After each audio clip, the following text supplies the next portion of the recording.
Welcome to your Rocketwoman show. Are you looking to 10x your business while attracting your soulmate, finding eternal happiness, and receiving the one solution to all of your problems? I promise you, you will find none of the above in this podcast. Your Rocketwoman has something far more precious for you. We'll get real and talk about the nitty-grittiness of life.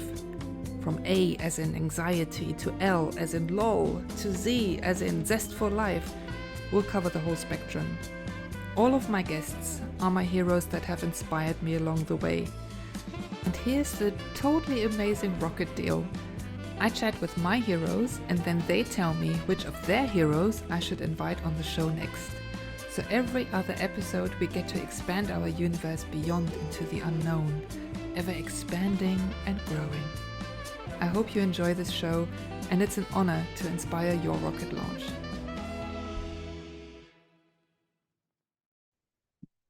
Welcome everybody to episode 7 of the Rocketwoman show. And last week we skipped a week in our routine.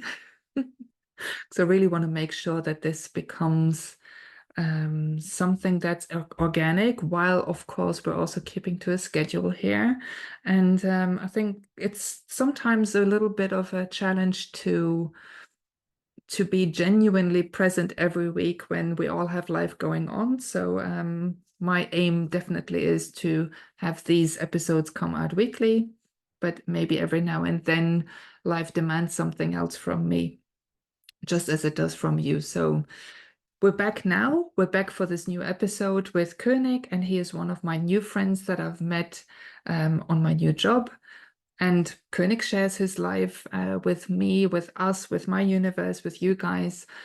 He's had a colorful life so far. He's from the Caribbean. His name literally means king, but he's sharing much more about all of those metaphors in his life and how they are basically putting him into the initiation of becoming his best version. I really enjoyed this conversation. A little disclaimer, I think you have to be pretty quick to follow our rockets, because we've just hit it off immediately, hit the ground and running. So please go and enjoy this conversation. And next week, I'm back in my universe speaking to Lena, who was a recommendation from Koenig and who's also a co-worker at my new workplace. So I hope you enjoy, and I will probably see you again next week. Bye. Welcome, everybody. Welcome to episode 7 of the Rocketwoman show. And today I have a very special new friend with me, Koenig. Welcome, Koenig. Hi, welcome. Thank you. Oh, I'm so happy to be here. Yeah, so Koenig, I must say, is a Dutch way of pronouncing your name. And I don't know, you want to give us like a little bit of a background with your name, because I think that's a nice intro. Yeah, well, my name is Koenig James. So my name translates to King James. I have a German first name, even though I was born and raised in Trinidad. So a lot of people back home could never pronounce my name. So I used to just go by Nick. So a lot of my life, I've just gone by Nick.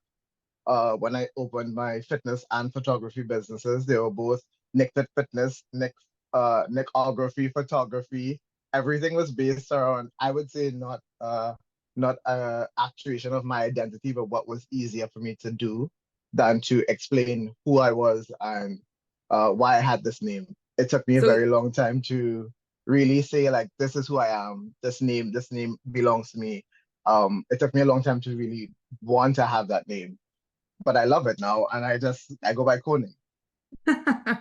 so King James, yeah, no pressure, Mhm. right? My middle Um, name is Christoph, King Price James. My parents gave me all the pressure, whatever pressure they could apply. They said, let's do this.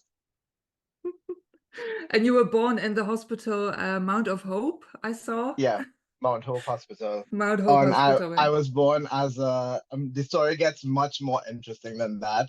I was also born prematurely. I was born at 6 months. They told my mom that they didn't think I was ready to be born. They were just like, go back home. And she was just like, this baby is gonna come today. And they were just like, no, please go home.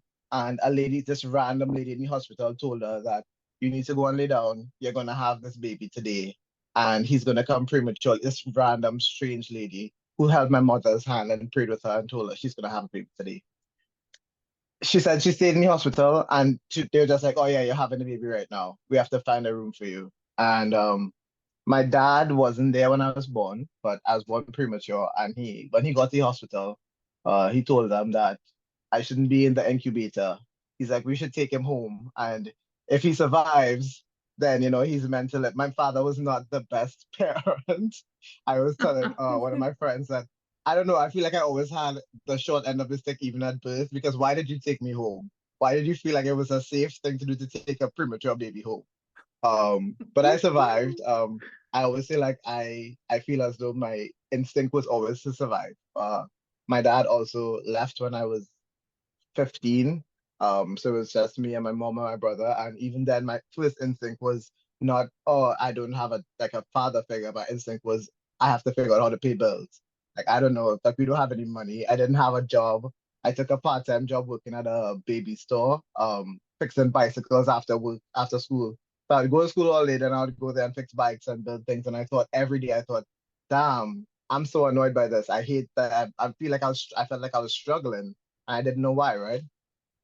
Um, and then I also was struggling with a lot of things. I was dealing with my sexuality, not having the friends that I felt I would have felt comfortable to talk to about that, and also dealing with not having a parent to lean on to have that kind of conversation, because my mother was dealing with things in her own way, in her own life. And then my brother, of course, we always had a strained relationship, but it got much worse when we didn't have a two-parent household. People say that you can, I know I would say single parenting is definitely something that can be done, but if you're living in a household where the parent that is the single parent she doesn't even take care of herself. Like my mom has never worked a day in her life. So and now you get left with the parent that doesn't work. That that is now a child. So no, you have to be the parent. I had therapy for that, lots of therapy that worked, I think, mostly. That's it's really also something just like any king, you're being kind of initiated, and your way of being initiated was more like being initiated by life and just making it through this far. And I think our Oh, audience can already tell, like, this is also how we connected, right? Like immediately jumping yeah. into It's jumping so into funny. Like the first day connection. that I saw you at work, was in the section on karma, and then the next time I saw you, I was like, "What? You work here Yeah. now? This is So amazing." maybe just let's just give our audience or my audience a little bit of a background. I met Koenig at Rituals, and Rituals is a retail shop for skincare, self-love routine, I say. And Yep. it's a Dutch brand, but it's now taking the world over by storm. And I've recently started this side job, and the first person that I met at the shop when I was asking for directions, how to go to my interview, was actually you. Yeah. And I remember, like you say, we met in the section called where the products Karma. of karma, Yeah. the line of karma is, and it was interesting. So I think that's a kind of there was a bit of a tell how this is going to evolve. So yeah, that's how we met. And I think pretty early on, you shared with me, oh yeah, I really want to be a life coach. And then I shared Yeah. with you, I have a podcast. And then you said, And I then have a you were like, podcast too. it was crazy. There was just so much synchronity. I was just like, this is who I am. And you were like, this is who I am. And I was like, this works. Immediate friendship. You don't get a lot of that. I think that a lot of times you meet people, but not where you're completely compatible. And that's like Mm, you have to say, okay, nice. Thank you, whomever is out there, Jesus, God, whoever people pray to. I don't think I have a singular belief, but I do believe that something somewhere is assisting. So like sometimes when I feel like I try not to pray. I don't want to waste my prayer. So like only if I'm like in deep need, I close my eyes and I'm just like, help whoever can hear me and you want to do something, feel free. Like this is the time. This is the time to shine. And I generally get help. So I know that there's somebody somewhere that's saying, and I feel like a lot of it is that, they say when like your ancestors look over you. I feel like my dad is wherever he is saying, I got you. As bad as he was, our bond really developed mm, after after I moved out and we were just two strangers that got to know each other. I had to do a lot of forgiving myself and forgiving him. So for almost a decade, we did not speak. I would see him all the time. I didn't have the words to say. Like Mm.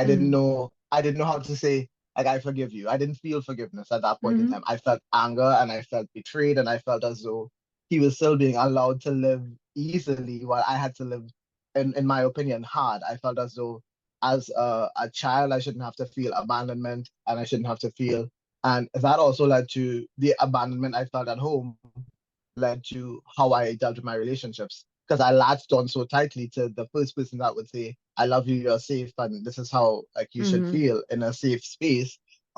That even when this space stopped being safe, I thought this is okay because I have shelter, I have food, I don't Mm-hmm. have an uncomfortable life because I went from being in a apartment by myself to having a partner that we stayed together for a decade, 10 years of our lives together. And actually, like, we were building a life together.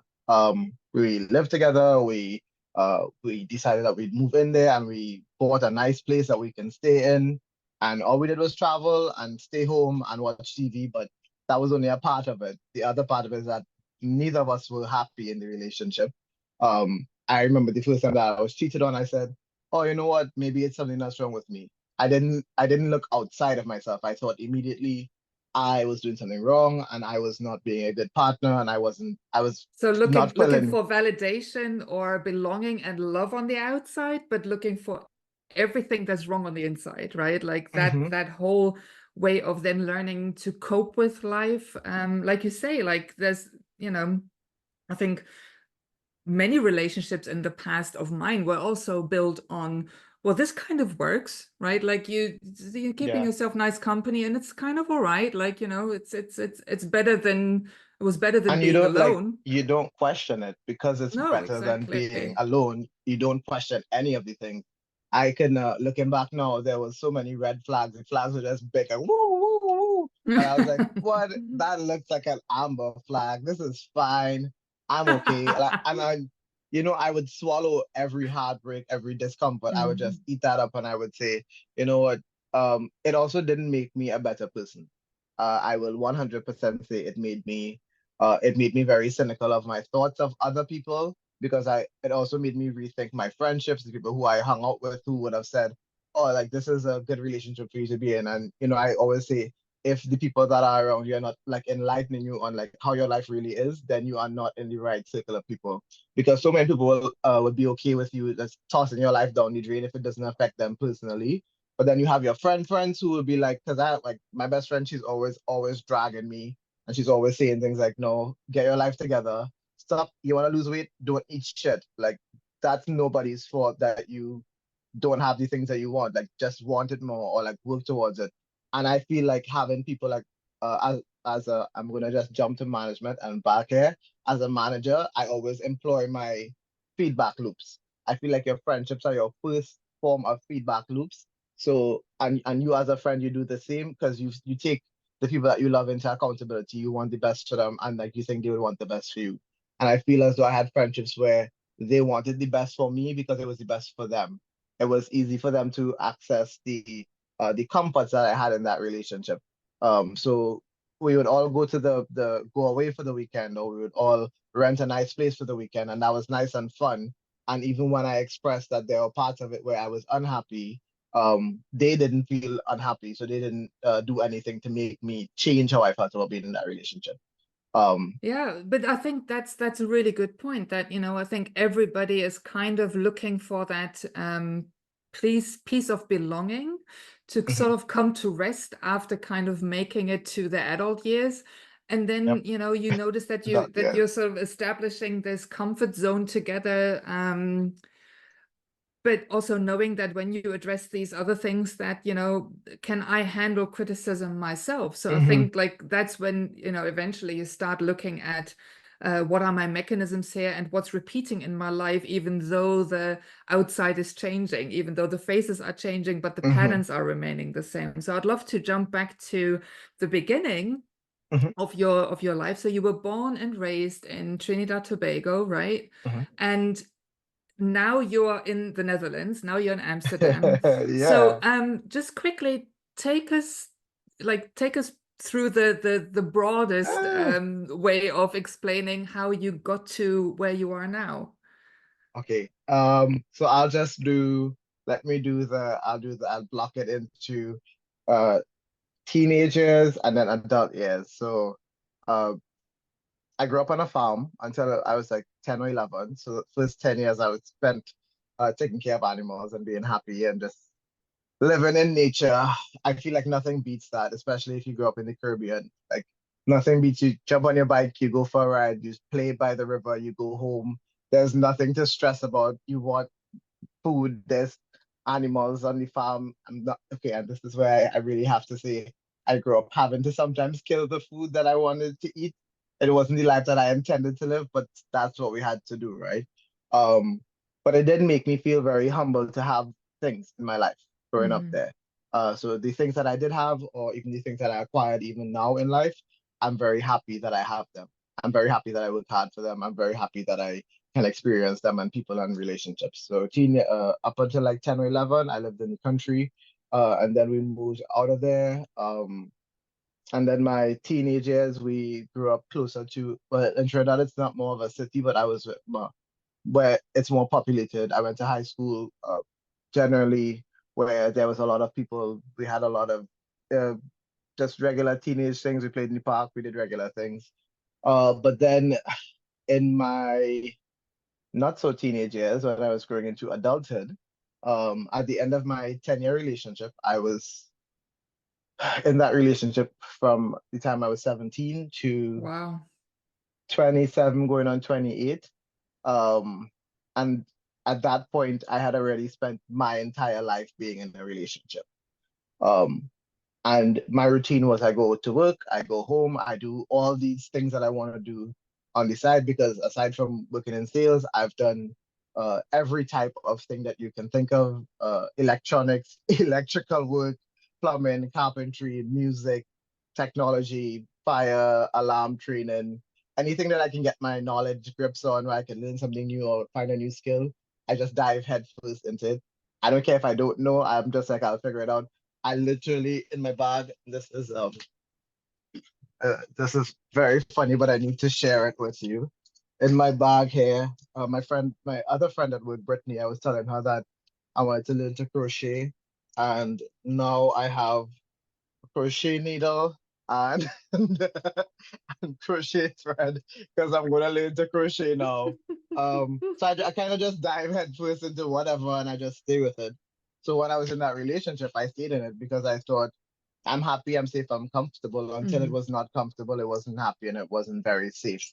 But not in a physical way, more in an emotional way. Hmm. Because I could feel myself being more uncomfortable. And that was in my, so we're at 28, still living in Trinidad. Um, the relationship fizzled out. I moved out, I was living on my own, and I did not have anything to do with all of that extra energy. So I said, I can't be sad. I don't think being sad is the key.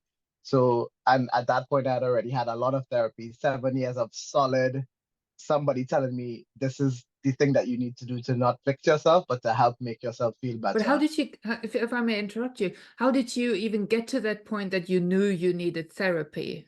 I wanted to unalive myself. I was very Hmm. unhappy.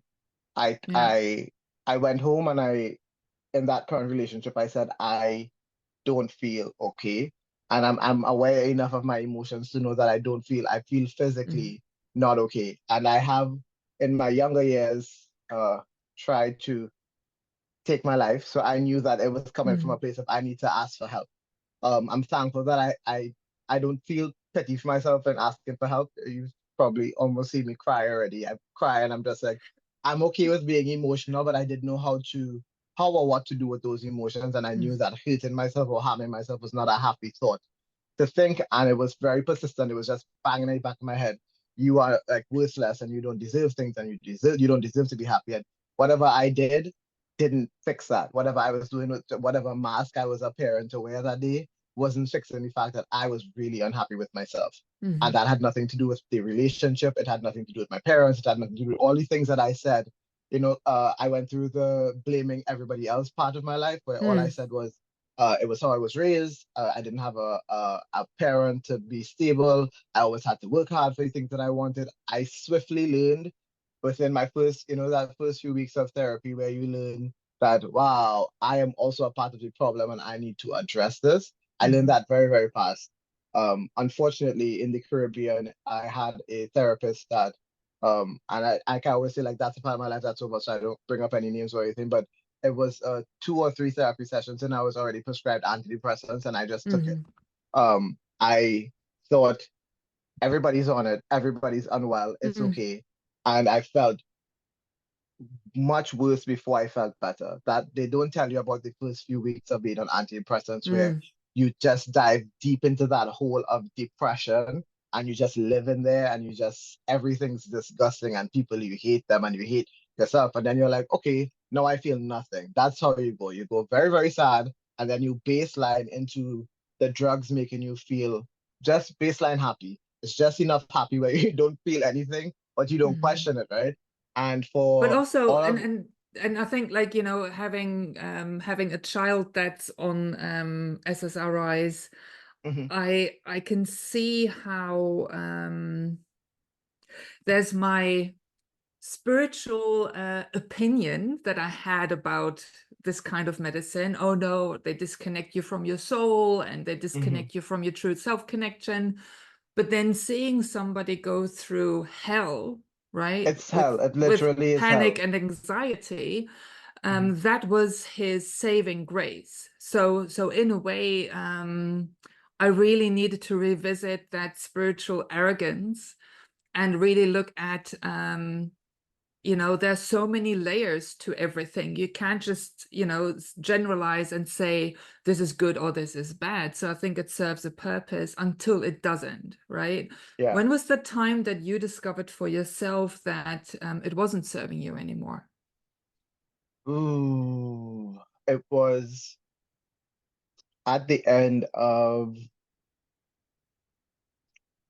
one, me knowing that the relationship was failing because I knew that I was not happy and I thought even the fact that I was medicated enough, to feel happiness, that was also me masking how I really felt. Mhm. So I woke up one day and I stopped taking my antidepressants Wow, in the you most just dramatic way that you could do things. I said, I'm going to quit cold turkey. I felt like shit.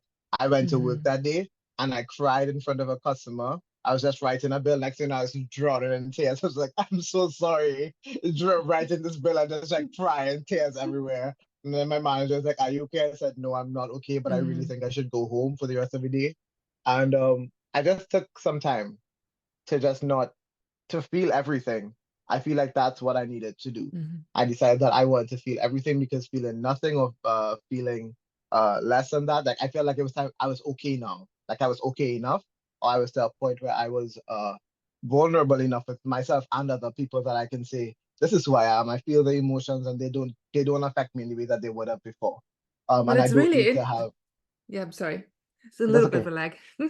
No, I'm really curious about like even though the odds were stacked against you, like even from from birth on to the way that you were raised, and then the way that um, your whole environment kind of made you feel, and then being prescribed, well, like signing up for therapy, being prescribed those medicines, being in a relationship, all of those things you were able to at some point reflect upon and say, I'm going to turn it around for myself. So what do you think, like for yourself, was that? I'm not going to fill it The in for you. catalyst. So yeah. So like for me, I always say, um, I have whatever it is that inside me. I don't know what it is. I know when things are like not working. Initially, I try to fix it by jumping headfirst into it and just dealing with it. For example, saying I need help, I need therapy, or in my relationship saying I want to work on it. But as soon as I realize that it really isn't doing anything at all for me, as in it's not making me feel better, it's not making people that I'm with feel better, I that's where I have to make the drastic changes. That's why I have to say I want to quit this job, I want to make this change, I want to make this shift, and I've done that for every major life decision. I've said I'm either going to not do anything at all, or I'm gonna do something really big that I can't change. Because it's like those two things they keep me stable. Like I either do nothing, that's my baseline, that's my safe space, or I do something that I can't change at all. So I said, Mm-hmm. I'm not gonna take my medication, and if I feel sick, I have to live with that. I have to decide that I'm gonna stick with it, and I'm gonna go. And that's how I know that I'm on the right path, because when I decide to go do the thing, when I step outside of my comfort zone, the comfort of the feeling and the thoughts and the patterns, and I say, I'm going to do the outside thing, those things have always worked. Mm-hmm. Jobs that I've felt very underqualified for, and I said, no, I am qualified for this job. I'm going to still apply. I've gotten the jobs. Uh, uh, Even friendships where I thought, you know what, I don't know if I'm good enough to be this person's friend. You know, we kind of stack up our friendships sometimes. I Mm-hmm. feel like when you're younger, you're not, your baseline friendships kind of teach you to want to, like, you know, just as people, we want to familiarize ourselves, we want to be in friendships. But then if you're not in friendships where you feel the reciprocation, you work harder to want friendships. You always do more work in the friendship. And I got to a place where I was just like, no, I want to do half the work. I want to do half the friendship, and then I want the other half to be picked up by the friend. Because I was always overextending myself. So every time I feel myself being overextended, I stop and I make Mm-hmm. either a pause and a stop or a big drastic change. I've not stopped making the big drastic changes. Those just seem to work best. So I do those. When I decided I was gonna write the poetry book, it was because I thought I can either sit here at all of these emotions, which were just drowning me, or I can take them, I can put them into some poetry, and somebody out there, it might be one person, or it might be nobody. Somebody might read it and they might say, you know what, I resonate with this, I feel this, I felt this, I can understand this, and then my work was done. That's what I felt. I felt as though if I put myself and my voice out there and I do something more with feeling hurt, with feeling pain, with feeling whatever I felt at that time, then that's what I was going to do. And I think that's where I found my voice, or Mm-hmm. I would say my calling to help, was because I thought, who better to help somebody than somebody who has learned to ask for help, that has learned Yeah. to want help and need help and be okay with helping other people. And that's kind And of where my calling was found, in the jumping into it. to lead with that vulnerability, right? To say, I'm fucked up in ways, and like I don't know all Yeah, of the answers, but I know what doesn't work. And yeah. that's making my life uncomfortable enough to not stick and, put my head in the sand. So um it's interesting because of course I needed to look up your human design, and you told me before because you were already curious about that. And you Mhm. said to me a couple of weeks ago, I'm a projector, and I'm like, you so don't strike me as a projector, and I know we shouldn't like put those labels on it because everybody is Yeah. unique in their very own way, but I'm still learning as well about human design. So I was like, oh, I'd be really curious to see if that's true. And prior to this episode, of course, I needed to ask you for your correct birth details and a double check. And Yes. you are a projector. So, and, not to make this about this label of being a projector, but like you have such a unique outlook of sort of seeing what's right and what's not right, what's correct and what's not correct, having the answers probably before other people do, and then internalizing that and actually leading from that place makes you such a powerful Thank you. supporter as well, and so empathetic, and that's how I actually really thought, I really need to be a little bit closer to you because I think you have so much wisdom to share, and I think it's really Oh, beautiful thank how you you. do that. And also just the ability to connect with people from that place of vulnerability. So seeing how that works actually also in that day-to-day job where you just greet Oh. customers and you're part of somebody's life for maybe 5 minutes or so, Five right? minutes where you have to make Yeah. an impact on them. You have to get them to trust you. You have to get them to understand how you do what you do, why you do what you do. And I feel like uh, my first instinct when I needed a job, my mom got really sick and I was working as an electrician, and I needed a job that was closer to home.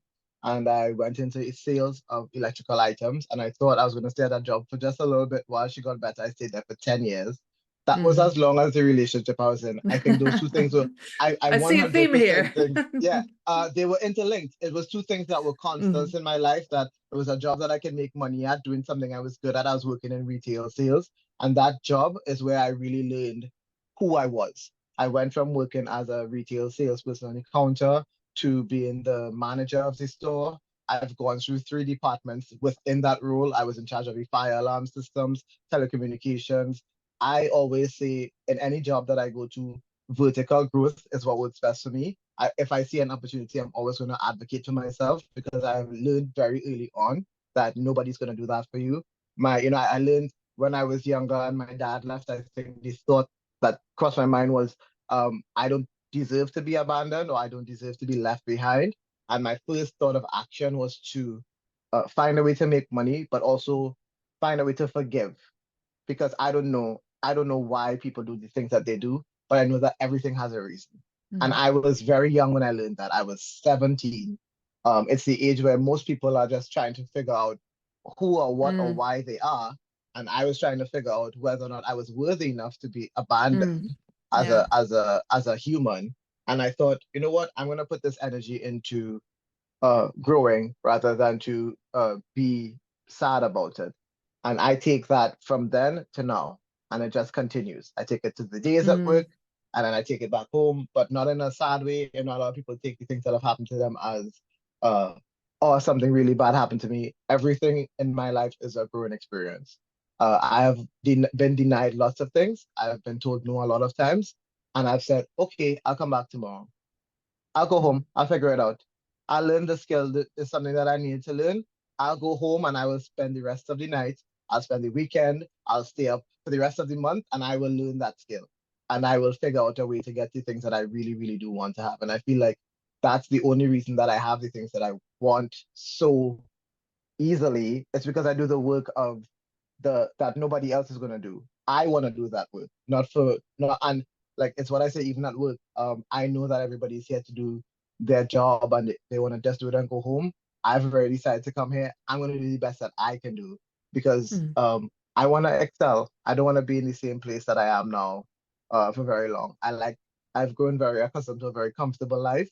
And we're gonna get right back to just to jump back to so I've gone from living in Trinidad to living in Amsterdam, but for a very Mm. short period of time as well. I also lived in Spain. That was in I was Mm. engaged for the second time um to Spain, and I also in that period of my life, I also thought that that's where I was going to be forever, and I thought that that's where I was going to have all my life changing experiences, and I did have that one.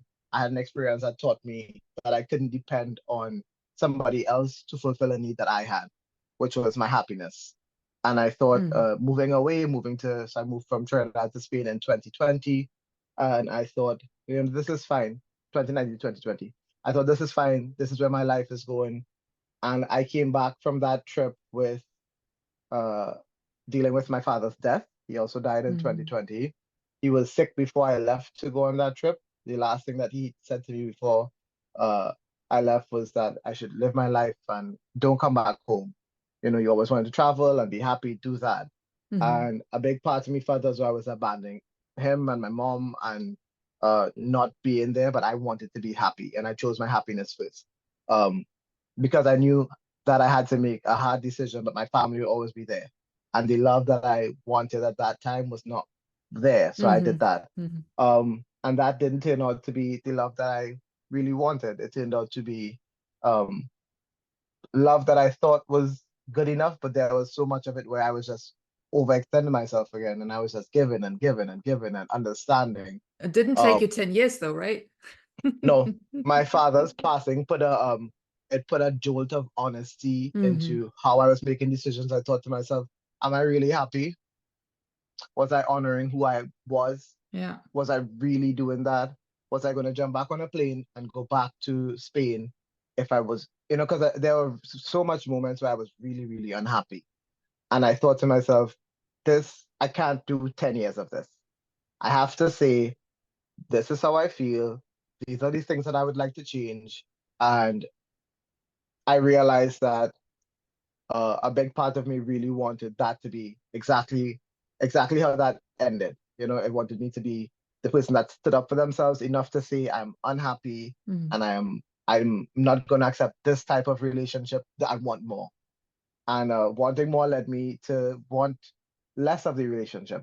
And that's what I say, you know, a big part of being in a relationship with somebody. And I always tell everybody I've ever been with, you have an out. If you wake up tomorrow and your feelings change towards me, please tell me. I will understand, because I know it's really difficult to be a person, to wake up every day and outside of your relationship, you have to have human connection. You have to go to work. You have to take care of yourself. You have to eat healthy, be healthy, exercise, run, diet. It's a lot. It's too much.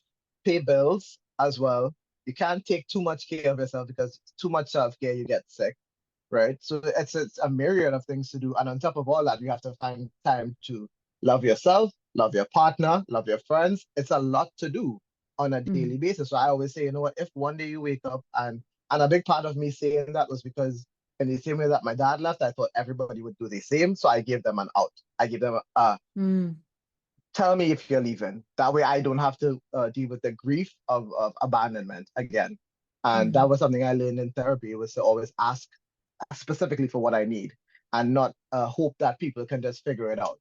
Um, and me wanting to know more about my needs, and me saying in that relationship at that point in time, I said, I don't want to continue it.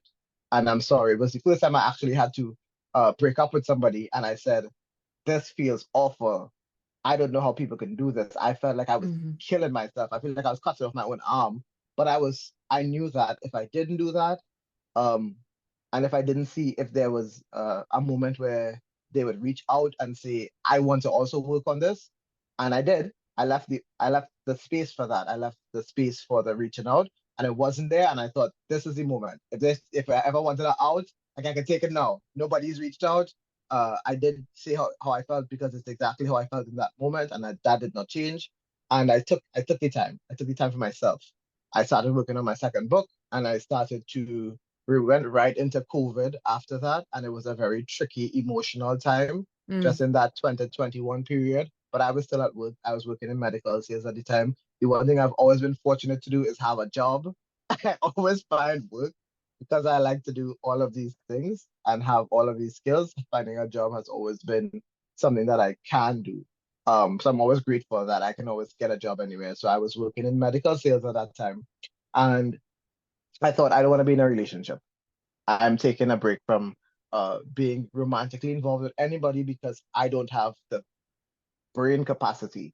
I can't think about somebody else. I was just thinking about me, and I put all my energy into doing that. I was working during COVID. I made some new friendships. I was just focusing on my friendships and how they fulfilled my need for interaction and being with people. And I also thought at that point in time, you know, we're in the middle of this pandemic where a lot of people that I know are being affected. What do I do to reach out? What do I do to connect?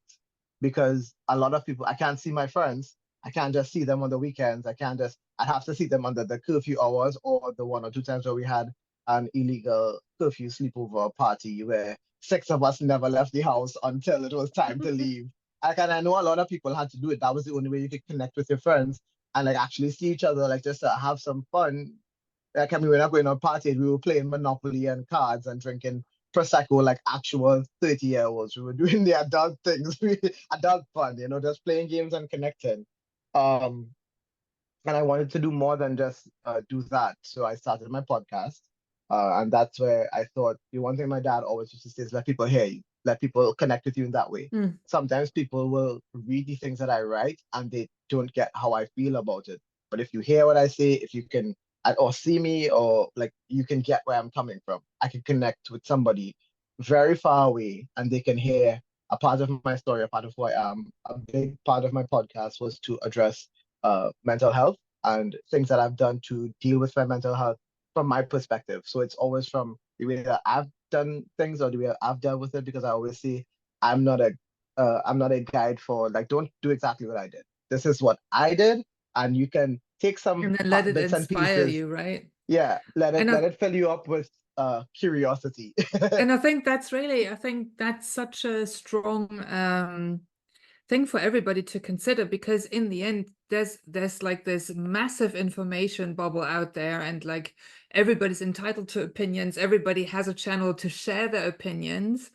So Yeah, a lot of people that have had a lot of experiences say like, oh, well, who am I? Like, there's so many out there, world doesn't need another podcast or whatever. But I always say, like, if you there's room for reach everybody. one person, if you can make a One. difference with one person, or even, with just one thing that you say that inspires somebody or gives somebody a different perspective, then I see that as my responsibility to offer that, right? And I think to learn from your experiences, and you are in human design, you are a 3-5 profile, which means the 3 stands for trial and error. You need to go through a Lots of lot it. of trial and error in your life in order to come to the wisdom and see what works, in order Well, I didn't know then that before, so now that to, makes sense but to that's me. it, right? Like we do these things naturally. It's not something you need to do, but to then see, oh, I've Hmm. always done that, right? Like, so the 3 does the trial and error, and the 5 is the universalizer that then, offers it for somebody else to take their That wisdom makes a out lot of more it. sense. Yeah, so in a way you were always spot on. I want to kind of go back to the resilience that you've had through Mhm. your trial, or the tribulations of your life, um, and consciously putting yourself outside that comfort zone. What do you think? Like, that sweet spot where you go like, okay, am I safe when I'm going to do this? That knowingness that you're going to throw yourself into the unknown, but still remain safe. Was that part of, because, was it part of a belief system or just trust? It's a part of my internal belief system. Even with like one of the things that you said is if somebody offers you something, you have to see if you're in the right energetic place to receive it and reciprocate it. I have done that with everything in my life. Hmm. Um, I always ask myself, can I really, really, really do this? Is it really something that I can decide?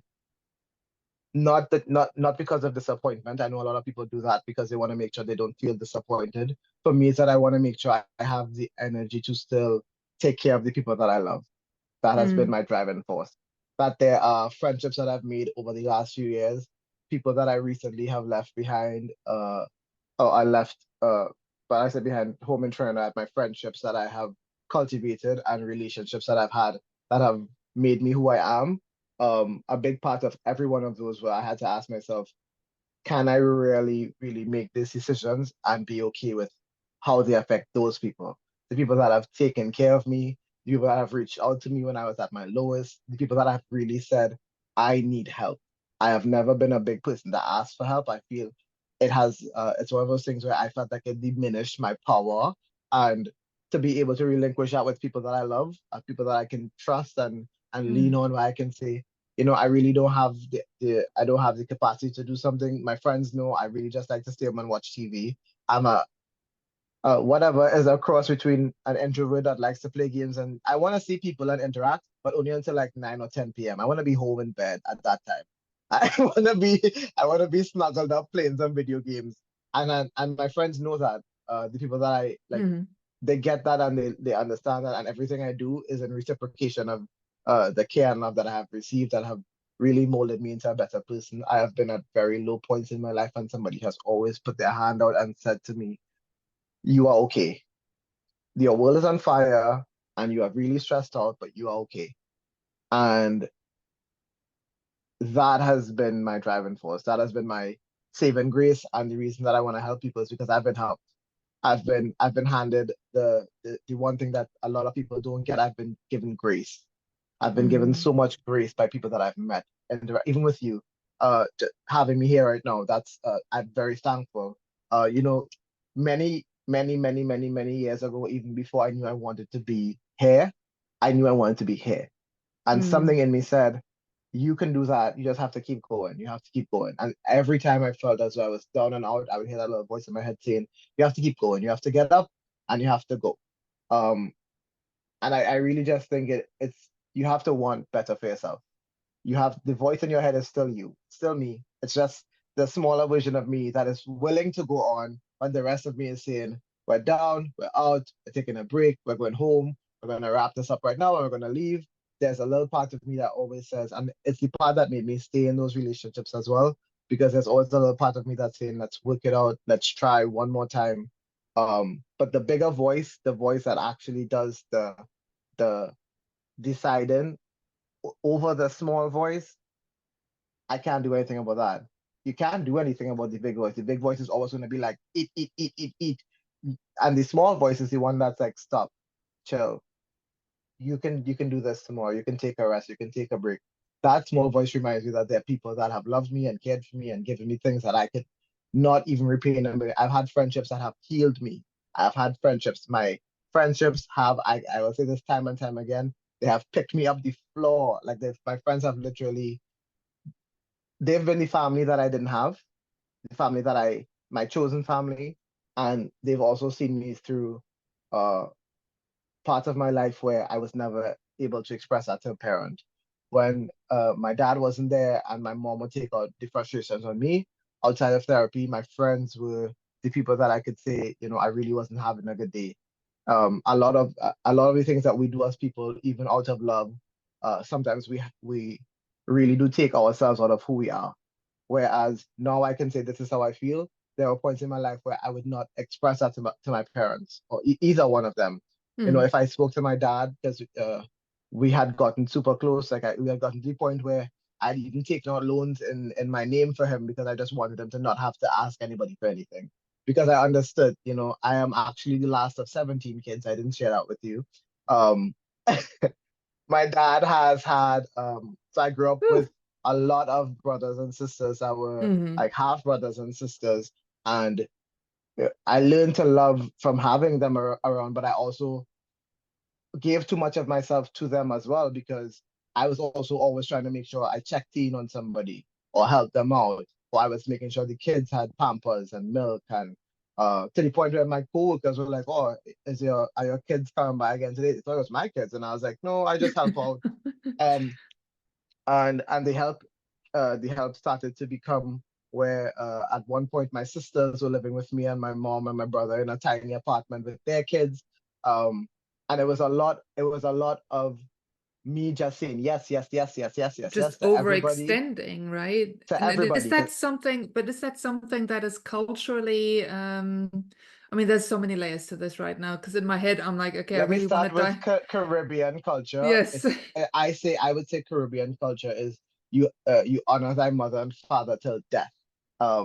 Meaning honor thy mother and father, and even if they're not the the parent that's ideal, you still honor them.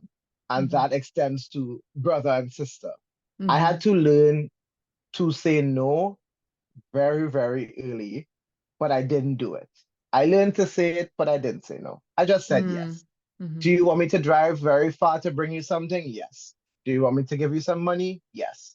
Because I thought, you know what, I've had a really hard life, but now I'm fortunate enough to have lots of things. I've worked my way into, I've been in management for the last 13 years. So that means that a lot of my life has overlapped into a lot of having nothing and a lot of having everything.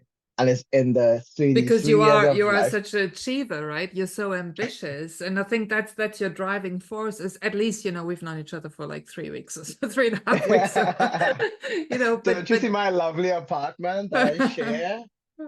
I would love it here. That being overly ambitious while overextending yourself to others, right? And at the same time making sure that you always leave the comfort zone. So It's a I'm lot just of trying, things to do it's a at lot the of things same at the point in same time. time, right? And then Do you that's want to know really what my has next helped? question. Yes. So I know that I was an overachiever. I know that at some point it might be some form of ADHD, one of the A's, it might be autism, it could be something. I have been a highly functional person that smokes weed because that was something that I used to help take my mind off all of the thoughts that were happening at the same time. Um, and I thought, okay, maybe this is something that works for me because it works for me. It might work for everybody else, but I can recite poetry and I can think freely and I don't have to, my thoughts aren't cluttered when I have a joint.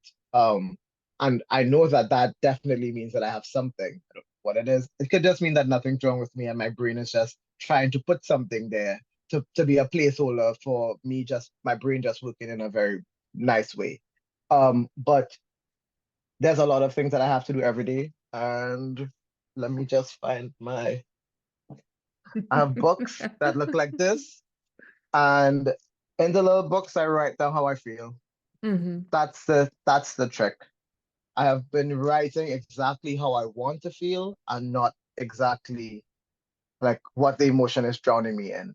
Every time I feel a big emotion, I find a book wherever it is. I have many of these little books everywhere in my bags and at home, and it's always something that I can write on because I found that if I can write down what I have to do, the things I have to do, the reason I want to do it, the things I want to achieve, and the way that I'm going to do it, exactly how I'm going to do it, even if it seems impossible, even if it seems like I can't do it, I'm making a plan. I'm making a plan, I'm making a list, I'm making a backup plan, and then I'm just going to leave it to the universe. My thought patterns are always do the things that feel right and continue to do them, even if somebody's going to say no, you're not going to get the job, or you're not going to get the position, or you're not going to get the approval, or you're not. I when I wrote my book, I published it. I thought if two people buy it, that's fine. I did what I felt was right, and I followed my gut, and I said I am an author. This is who I am. I put that into the universe. When I started taking pictures for photography, I thought I mightn't be the best. One of my friends said to me, "I love the way you see the world." And Hmm. that's what I took with. I took it and I ran with it. I And I decided, think that's really, I mean, that wraps it up in a way that I can see that, there's so many people right now who identify as being on the spectrum, neurodivergent, ADHD, whatever A's, like you say. I don't know which one. And I And th that's the thing, like another Caribbean cultural thing is that you never want to hear that something's wrong with you. So I've No, but never, that's exactly my point, that I think yeah, there's so many people out there at the moment that are not made for the way that this criticism. society, or like civilization has kind of established it, right? So this is Hmm. basically make your pick. This is basically what you can choose from, and there's so many falling through that net because they're just different. And I think that's also where that whole overwhelm of the short attention span and not being able to sort through your through that internal mess. And Hmm. that's why I think it's so important to have various voices like yours out there, and maybe like mine, which might be on another kind of a spectrum. But in the end, Yeah, the more we can offer our perspective, the more people can go like, oh, he's a little yeah, bit like me me, too. but then he's Oh, bold, right? because you could be too, right? And that's what I do. I started to plan my life intentionally. I say Hmm. many people can have things that they don't want. Why can't I be one of them? Why can't I have this? And last year, and this is so we just get to moving back to Trinidad. I was living there, had a good life. I have had very good friendships, and up until last year, I was working as the general manager for a property management company. And I always said when I was growing up, I always wanted to have two credit cards and a nice vehicle. That was one of my dream goals growing up. I was wanting Hmm. to have a nice car. That was my. No, I had my own car, and it blew up. That is the easiest way to say what happened to the car. I was hanging out with some friends. I told them I was going to go home. On the way home on the highway, the car just caught on fire. And I thought, I'm really intoxicated. What do I do? So I pull over to the side of the road and I open the car and I try to fix it myself. Both hands are covered in black soot and I got burned. But I was just like, I can fix it. Whatever flew out, I'll just put it back together. The car refused to start. I called my friends, they come back. They're like, the car's not going anywhere. Then I call the tow company and they come and they take the car. They take the car and I have it packed up in the yard and I keep telling myself, I don't know what my next step is. I don't know if I want to buy a next car. I couldn't afford it.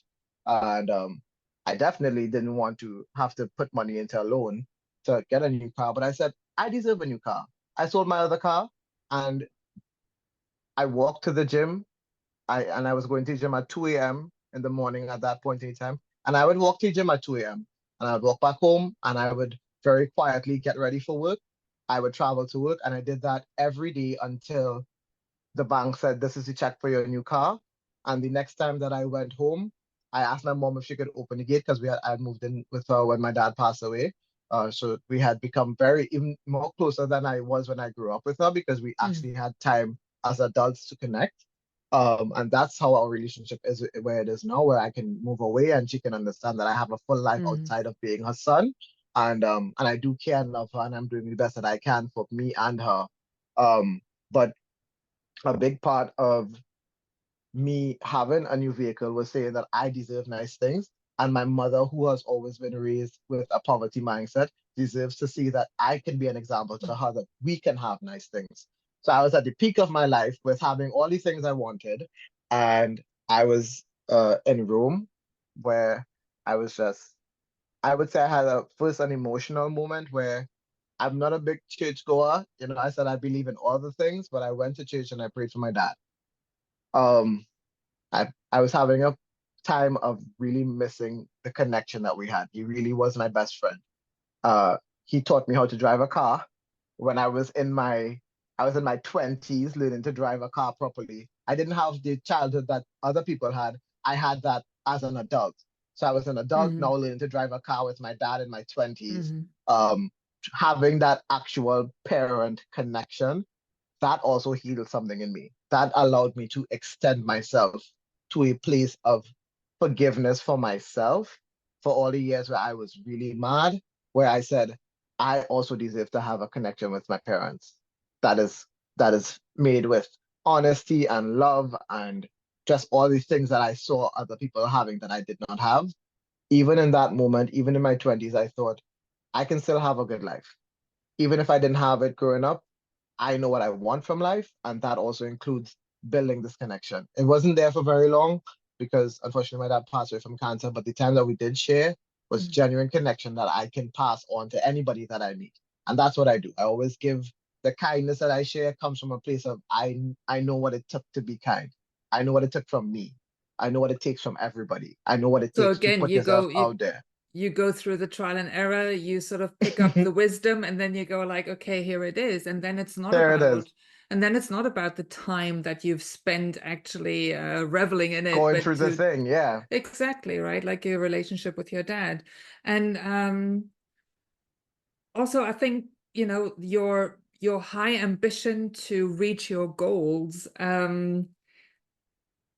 comes So with a little remember, bit of a disclaimer, like, you know, okay, so here's the coping mechanism that says, oh, I need to achieve it in order to feel worthy, right? Versus the I'm a good manifester and I actually have a good connection to so creative or I'm creator gonna show you energy. my manifestation journal now, and it's gonna be one of those things where you can't unsee. So just give me 1 second, right? Okay.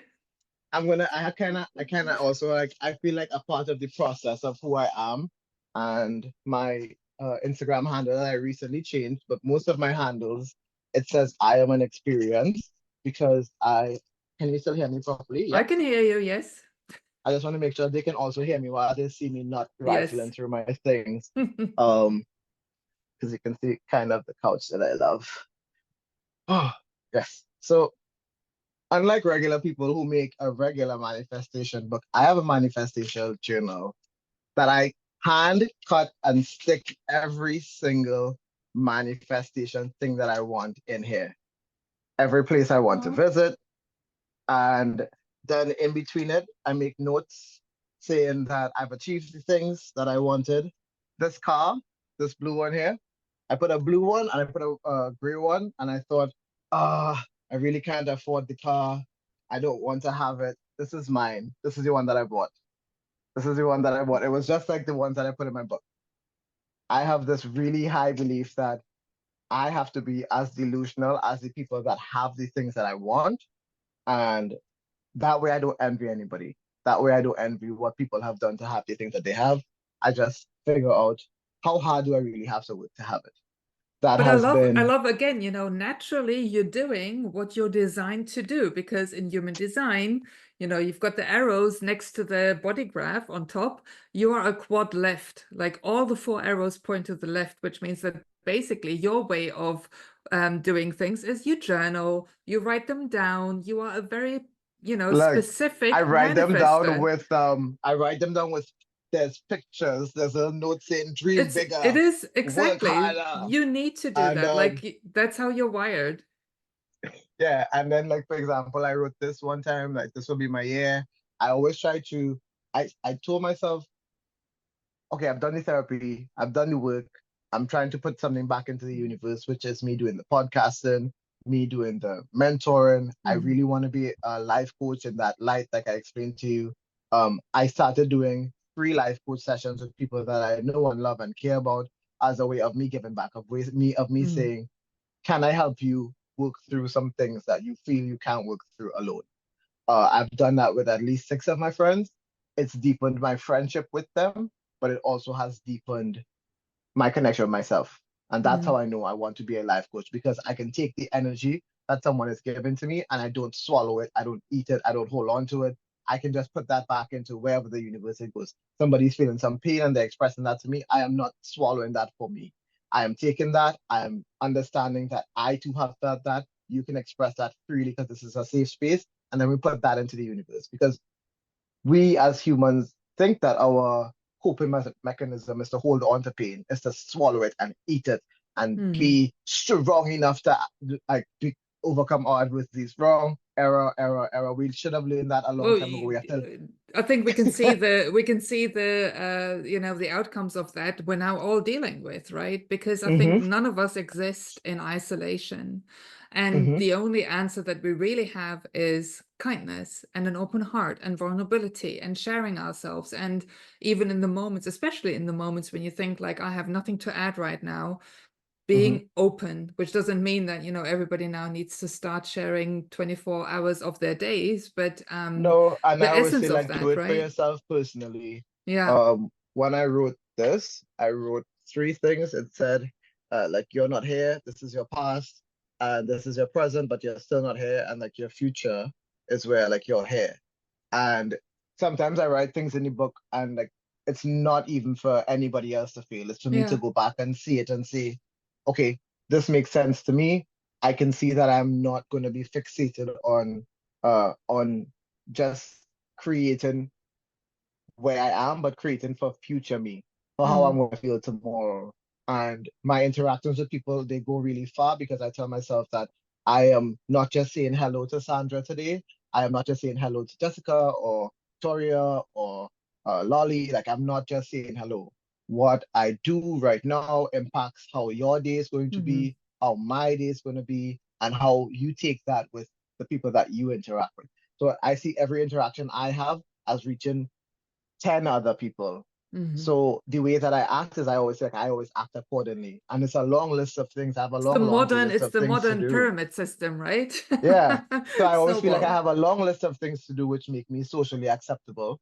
And it might be too much for somebody else. It might be too much for somebody else to do the lists and the work and the continuously trying and doing and feeling. If you fail long enough, and this is gonna sound awful, but if you fail long enough, you don't care anymore. You Hmm. stop caring about the failure. I don't think of if I do something and I don't win at it, I don't thrive at it. I say, well, okay, maybe that wasn't for me. But I still tried. May have failed. I may have failed. May have fallen down. I may have. No, I tried art. I'm not a good painter. It's trash. I tried it. I still do it. I like to Yeah. draw. It's very abstract, but I open my journal and I draw. Um, when I have an emotion that is too big for me, I I really do think of how it's going to affect the people that I interact with, and I say maybe I need to go home. Maybe I just need to not And be. that's that part of Yeah, self-care, right? Like that part of knowing yourself in a way that okay, this is what I need right now, so that we stop bleeding on other people. And I think that's really what maturity is about, and handling yourself in that manner. and yeah, and I think so that got us. And I'm just going to touch back so we can keep in the timeline. Yeah, love it. Childhood Trinidad, medium teenage years still Trinidad. Growing out of that in my 20s, Spain, then back to Trinidad. I did love living in Spain. I got lost a bunch of times because I've been winging life. I've been winging everything. I just say I'll figure it out. If there's not a map, Is that I, a Caribbean thing, you think? Yeah, we're easy breezy. Hmm. I'm not easy breezy as a person. I'm barely Caribbean. I can't swim. Everybody else can swim. I only know one language, which is kind of English. I also suck at that sometimes. But I am always honest with people about who I am and why I exist. And one of the things that I have, how to put this in a nice way, easy way. One of the things that I have dealt with or I have struggled with for most of my life has been my sexuality. And I wanted to move to a place where I could be with the person that I know that I was in love with and I wanted to spend the rest of my life with. And I didn't have to hide behind the comfort of being inside. And I didn't have to worry about them being put in danger because of where Hmm. I wanted to live. While I love living in the Caribbean, there's still a lot of things that are very third world and and I feel like this is also me kind of because I've never, the undisclosed discussion that you have with people, as in you don't ask, don't tell policy. So people generally don't ask me because I'm just a boy, just existing. So people don't ask, if you and people always ask me very nicely because I probably sometimes just look big and strong and muscular, like I would fight them. I won't ever, I promise. Sometimes, okay, maybe sometimes.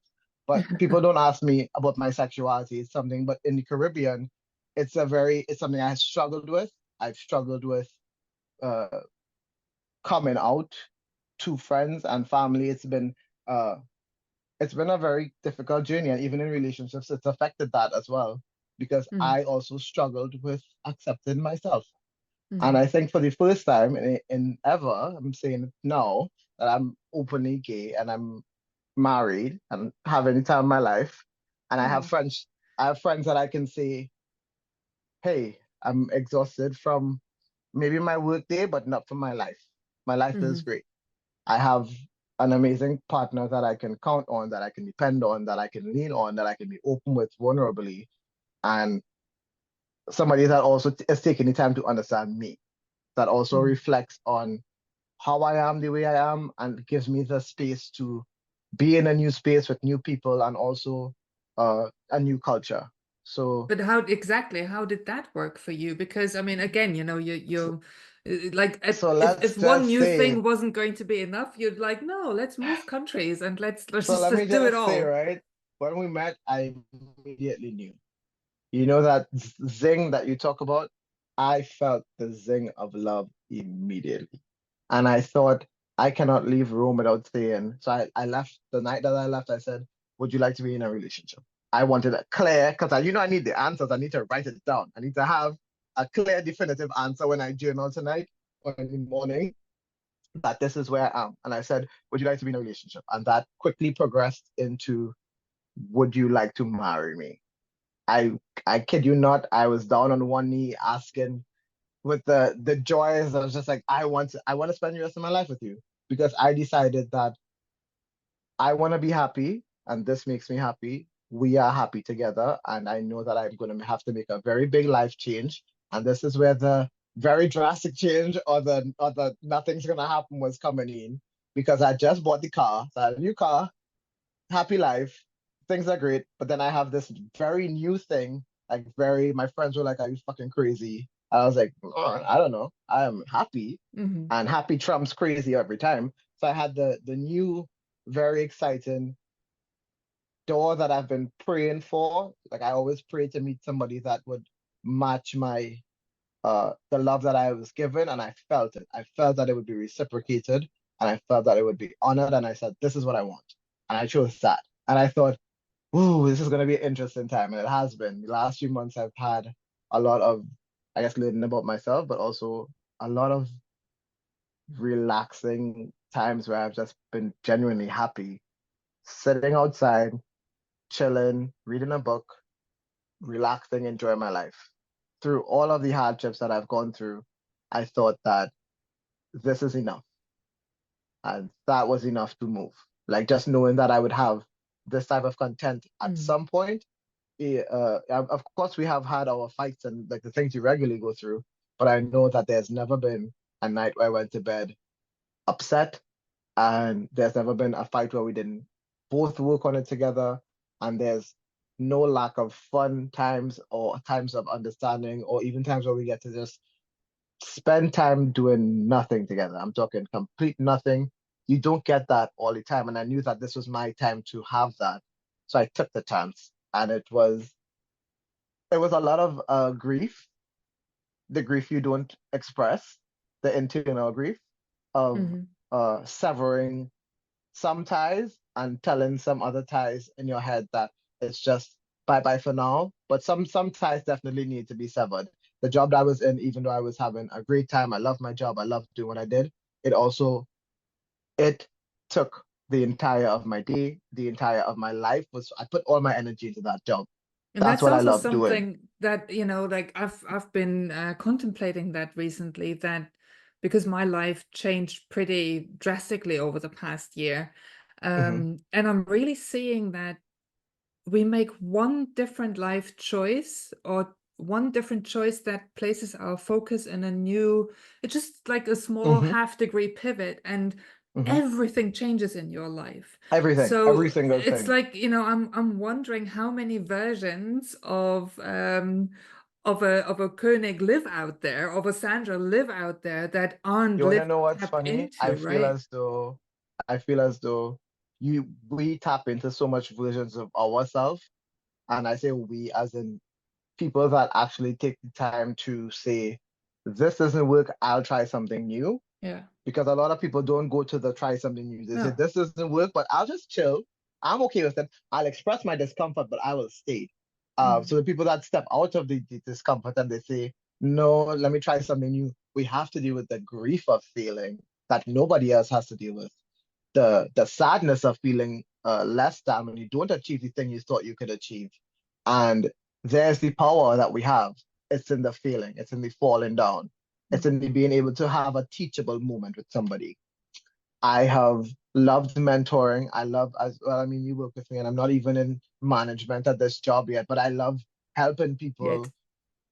Yet I will be at some point, but I always say like if I go to work and I can still have a teachable Mhm. moment with somebody, even if it's just to help them love themselves a little bit more. For example, Lena, who I recommended to be your next guest, she is We'll get to somebody that that. I, but I just want to also just touch on that so I can say she's somebody that I've had teachable moments with, uh, and I've been taught as well because she's taught me a bit of herself and how she lives life, and I've seen things through her eyes, and it really has reminded me that I've also not had it as hard as I thought that I did. Mhm. I've had things on a hard spectrum for me, but what I can do or what you can do is very different to what I can do. And that's the So funny thing, that the suffering that I would say probably 99% of the people that we meet in everyday life, no matter what kind of life they lead, they would say that they suffer to a certain degree, right? And if yeah. you really if you really dissected that suffering, you would come to notice that most of that is self-inflicted by staying in the comfort zone, right? And Hmm. then you go meet somebody like like a Lena, or somebody who's Or at the moment, Sandra, like, oh yeah, well, I must be really honest. I've not had difficult life. I've had a lot of you don't have to trials have a and difficult errors, life. but I I mean, always say like, like, looking at people who really are yeah, forced to yeah. face To choose. survival. Yeah, or to Yeah, choose, to choose. exactly. I Right. think and like I always say, like I meet people that I've had to choose. Like I've had Mhm. to choose. And I feel like those are my people. My people are the people that I've had to choose. And I would say the universe will set you my people. You'll know when things are not gonna work for you, they fizzle out. They end on their own. Um, but I always say you have to lean into it. So I had to lean into who I wanted to be. And a lot of that leaning into my as much as I think of it as a small thing, as I said, like leaning into my sexuality and being like, this is who I am and this is the love that I want. um, a lot of people don't know that I got married. Like I'm saying it here to you also, a lot of people are going to hear it for the first time that I'm married and moved to the Netherlands and I have a completely new life. And it's not because I'm hiding it in any way. I just feel as though a big part of who I had to pretend to be to survive my life, that person no longer exists. Yeah. Um, my handle on Instagram and a lot of my titles has been I am an experience. Um, I have been an experience for as long as I can remember. I feel like every time I interact with somebody, I get to give a part of myself to them. And the experience is in getting to know me and getting to know who I am and what I can do or what I can say or what I can add in some valuable way, even if it's just my presence or what I like to build things. I like to do, I can add value. I always feel like I get to add value in some way to anybody's life. So when I say I'm an experience, is that you get to meet me and I get to meet you, or we get to experience each other. But that title was too long to put in my handle. We can experience each other. So I just went with I'm an experience. So that way I also leave it up for people to get to experience me, to know that people like me, people like you, people like us exist who are against all odds, still waking up tomorrow and saying, we're gonna do it, we're gonna do the thing that we want to do. Even if somebody says you're that's not the job for you, or that's not the thing for you, or you shouldn't want that. I'm gonna want it because I wanted that. I'm gonna have it because I wanna have it. And that's how I'm in Amsterdam living the life that I am. Having this experience is because I told myself that if I met somebody that made me happy and I could make them happy, then that's where my life is gonna be. And that's where I am now, in a happy, healthy relationship. And sometimes I get like the regular people things I have to go to work, I have to have a job, I have to, but it doesn't change the fact that one, my aspirations have not changed. I still aspire to be back in we both work at Rituals now. I aspire to be back in management, do these things that I love, mentoring, teaching, being able to have teachable moments and training and helping somebody have just 1% of the good things that I have. Just 1%. Just one small uh happy thing to go home to. Meaning that they go home and they said, I had a really nice day at work because I saw Koenig and he told me that it's gonna be okay. Because you know what? I have needed so much of those moments where people told me it's gonna be okay. Uh our operations manager, whose name is also Sandra at work. She just got back from vacation, so you'll meet her soon enough. One day, and I just started to work here, but one day she ran into me while I was having a really rough day. And I just started crying in front of her, tears running down my face. And then I said, have a good day, wiped my tears, and I went to have a sandwich. And I thought, I must really feel safe here. Mm-hmm. I must really feel safe and comfortable, even though we have long hours in the day, because these people, these connections that I've met, these people who didn't know me from a place yesterday, have offered me somewhere where I can go and I can say, I'm new here. I'm having a very new experience. Please allow me the grace to have that. Everybody has done that for me. And that's why I want to be in a place where I can do that for more people. And Mm-hmm. that's where I've shined in management. I can spot talent a mile away and I can nurture it. I can make anybody who wants to do anything in their life, I can say, let's do it. Let's make a plan and let's achieve it. I'm a good source of haha, let's do it energy because I have that. I can generate that. That comes from wherever, I don't know, might be the Energizer Bunny or the devil, I don't know, whoever is listening. Um, I one time said that I was so desperate that I just prayed to anybody. I don't know who answered. But I often don't talk about my hardships because I feel as though it diminishes all of the good in my life. But there were times in my life where all we had was the mattress on the floor. Mm-hmm. And I slept there and I prayed for better. There were times in my life where I would walk to work because I didn't have money to travel to work, and the money that I had was to make sure that we all could eat. And I would tell myself, uh, one day of being hungry or one day of going without means that tomorrow I might have something. And every time I've had an impasse of not having, I've told myself, eventually you'll have it. And don't think of the lack, the loss. Don't think of that because I know that that would bring me back down. That would pull me down uh, to feeling a place of I don't want to exist here because I'm counting on this thing to make me feel okay. So I Yeah. decided I wasn't going to focus on any of the lack because that would make me really realize I don't have it. Oh, I don't have food. Oh, it's a basic human need. I'll die. No, I don't have food today. I'm probably gonna feel torn up about it. And I cried and I did the things that I uh needed to do to deal with my emotion at that time. But then I thought, you know what? Maybe tomorrow I make a small sandwich. and I eat that and I decide to feed myself instead of feeling sorry for myself. I decide to, And like, it's there is a all way. about There's perspective. always a way, Yeah. you know? And I thought, yeah, I don't have money to have a big fancy meal. I should have a small meal. Something to tell my body that my temple, my whatever people want to call it, I appreciate you for taking me through every high and every low. We don't give our body credit. I have had so much different body types over the years. I'm also a personal trainer. There's a very long list of things that I am, so that's also on the list. And it's because I had to work on my relationship with my body. And the only way I thought that I can do that is if I figure out how my body works exactly, how to lose fat and build muscle and be exactly what I wanted to look like um when I was very skinny. I'll send you a picture of myself when we're done here, where I was 110 pounds.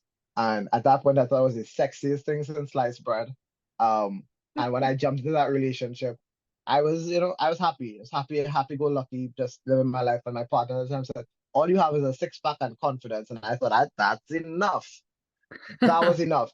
Then I started going to the gym and I realized that was not enough. I wanted to be a solid person, but I also knew that a lot of my going to the gym was because there were insecurities about how I looked and how that made me feel. And unless you go through it, right? Like, unless you allow yourself the experience, again, allowing Yeah, yourself to be the experience for yourself yeah, and embody that, you won't know, right? And yep, if yep, that's not like the golden goose, that, the ultimate goal for everlasting happiness, but it's about, okay, let me achieve that and see how I feel. yeah. And then So ultimately that's come what to I the did. conclusion, right, that that's not the end all be all. But I think, Yeah. like working for a company like Rituals, for example, that has a vision to make a ritual out of routines, right? Hmm. And, I think I've put it into the most simple words the other day in our training, where um, this is like the entry point for self-love. Yep. Right? It really Like, is. this is, everybody can agree on And that. Like, even if it's just about the gifting somebody else a gift, but it's yeah. about enriching their day, right? And also, a lot of people, you grow up thinking, I want to be in a job where I help people. And I know a lot of people would think, oh, you just sell cosmetics or you just sell home goods, whatever they minimize it to being. Every time somebody says or comes back to the store, and I know you've had it already, where somebody has come back and said, thank you for your advice. It really made the person that I got the gift for happy, or they bring the person and they express that joy, that appreciation to you, Mm-hmm. a complete stranger that they don't know from yesterday, that helped influence the actual joy that they got in their life. You've created, yes, a ritual for somebody, a personal ritual, but also you've created a memory, a core memory, because those are the ones that stick. A core memory that is happy and that says, I have felt loved and appreciated, and you did that by just existing, by Mm-hmm. just by just saying, I think the person that you love would love this, and this is my personal recommendation. And they took that advice from a stranger, and that changed somebody's life. So I always say, it's the little things that we do, and to work for a company where you get to do that every day, that's enough. It's enough for But now. Of course, your wants and needs will change, but it's enough for now to actively touch somebody's life every day.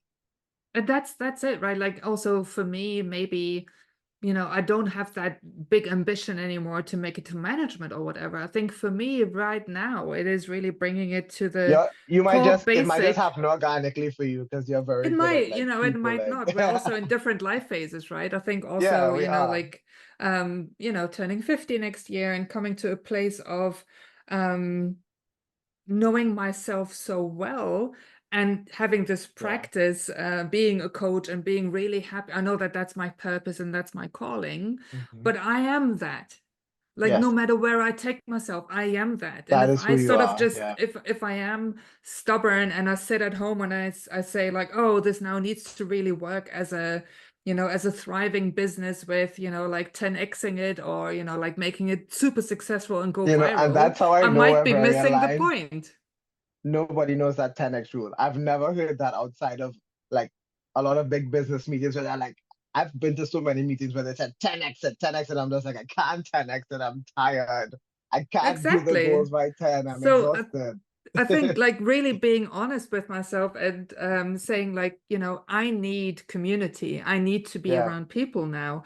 And you know, sharing with my And friend. that's very amazing because you also have to take yourself out of yourself to do that.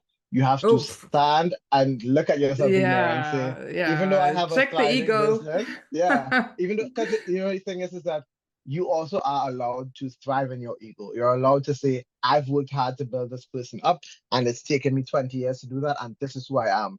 But you know what? A big part of you has said, I'm going to still interact with people. I'm going to take myself off of the pedestal that I rightly deserve, and I'm going to go mingle and co-mingle and co-create. And that's how we're here now because you took yourself to where I could meet you because I was not at that place. And I think you remember me saying to you that I would like you to be my mentor at some point. It's Mm, because when I asked in my book, I asked for me to be in a space where, and I believe fully that I think manifestations are real, but I know it's just uh I know what it really is that you are intentionally living. It's yeah. putting the intent. And I asked to be in a space where I can meet people that were Mhm. like me. Where I can meet people that I can explain who I am to, and it makes sense. And it click. And I click with those people, and then we have that connection, and that makes Mhm. my life happy. I'm happy that I know you and I get to have this interaction, and I still get to have the interaction with my friends that I've had before, and I can tell them now, this is my new friend. She Mhm. has had an impact on my life in this way, and this type of networking is only now happening because you came down from where you were to meet me here. So that's what I'm saying. It came from somewhere. It came from also the intention of me wanting to meet somebody like you. Yeah. And look, you're here. Yeah, and without you know putting too many details on it, but to say like, okay, this is how I want life to feel. I want life to feel organic and open and easy and flowing And easy. and Yeah. natural. So where am I resisting that in myself? And where am I Hmm. putting up roadblocks that, Hmm. you know, that prevent me from having this experience? And that takes an honest look, right? A I big love part of this. the roadblock for me was what other people thought I should be and have and Mm, do. I had gotten to the place in my life where I already had all these things, and the only thing I didn't, because I had taken myself out of relationships, I thought, mm-mm, not again. Need a break from that. People were exhausting. But I was seeking the validation from my friendships and my job. hmm I didn't see it initially. I didn't see it because I was in it. But if I can just tell myself, okay, this is enough of it. Goodbye, everybody. See you sometime soon. That's when I knew. I knew that if I can make a swift decision real quick, like really just on the fly, I know that it's going to change my entire life, that the life on the other side of that was the life that I'm supposed to have. The And I ease. think that's really that's what I would love our audience to take away from this conversation is that Yeah. allow yourself to experience those versions of yourself and to Every be an single one. experience, every single one of them. I think, you know, like last year in summertime, I was driving on the bike, having just sold my car because, you know, I didn't have the financial means to keep it. I was driving on the I know bike, you that know, feeling like, all too well. and then I was like, there's infinite possibilities for me to experience life through. So I'm, you know, I've now focused in this reality because of the choices that I made, but I Mhm. could also be having this experience. I could be doing that. And, you know, just the simple stuff. I could be, you know, I could be a pedestrian now. I could be a cyclist now. I could be going on the public transport right now. I could be even in those experiences, all of those hold another infinite myriad Of other possibilities. Yeah. possibilities to run into other people, run into other opportunities. So I think for the future, for the very near future, and we're all existing in, you know, an agreed upon reality that, you know, Yep. nobody's too happy with at the moment. You know, that's what will keep your mind open, and that's what Yeah. will um, help you digest the changes that are afoot because it's not going to get more comfortable. And Yeah. while a part of me is still resistant to this truth, there's also another part of me that is getting really excited about the future because I know the way that I've opened up to letting go of the, Hmm. of the ego build throne coming The down from ego, that. the ego that, especially because it's not something that you built upon yourself, it's organically done, as in the ego that has been built up is based on the praise that has been given from other people on how good you do what you do. For example, for me, it was management, and I never, I've always been told, I'm great at this, I'm good at this, I'm great at this. When I'm now working for somebody and I'm not in charge, I don't have the foothold of my life that I've had before, it's like, oh, I really have to take a step back and check myself because I still have a bit of my ego where I'm like, you Mm, can't talk to me like mhm. this. You don't know who I am, but I'm not that. I'm somebody And that new. was also something, exactly, allowing yourself the new experience. And for me, for Oh, example, with the yeah, age that I'm at, having never worked in retail, and I also have that other job in hospitality, where I yeah. think I'm sort of Jump tripling in, the average, foot I'm first in. tripling the average age, right? Like just by being there, I'm tripling the average age. And they're all roughly in the early 20s. You're doing And amazing though. So and like, it was even from the interview that I said, I think I can do all of this, mhm. what's required of me. Um, but I'll need to see what it's like in actual experience. I won't be Yep, able to theoretically you have to put say, it into practice first. yeah, And if it feels exactly, too because I'm strenuous, new. you can take yourself back out of it. You could always say, okay, tried it. It was more about, it wasn't the strenuous, or it wasn't the challenges physically to now have a job where I need to be on my feet for 8.5 hours or whatever. It was more Mhm. about what will it feel like to be where I am and who I am now, being around people more than half my age telling me what to do. Yep, That's, yep, like yep. that's a good ego check. Yep. And It's the because best I'm ego new, check you can have. and there's people who've done, who've done Yeah. that job of hospitality or retail for five Mm-hmm. years straight and who are thriving and who have so much more experience than I do. And Yeah. what I bring is the stuff that I'm good at. And but Yeah. stepping back from that, I need to be acknowledged for that. That's fucking bullshit. So it is humbling, but at the same time, it is so rewarding It to is. be able to be okay with that and just say, this is Yeah. who I am, right? This And is but I like to say this is who I am right now. Um, exactly, who you can knows? be somebody else tomorrow. Tomorrow is a new Exactly. day. Again, Tomorrow I could yeah. win the lotto and I'd be like, I'll still go to work, but for fun, because I want to tell people have a good day.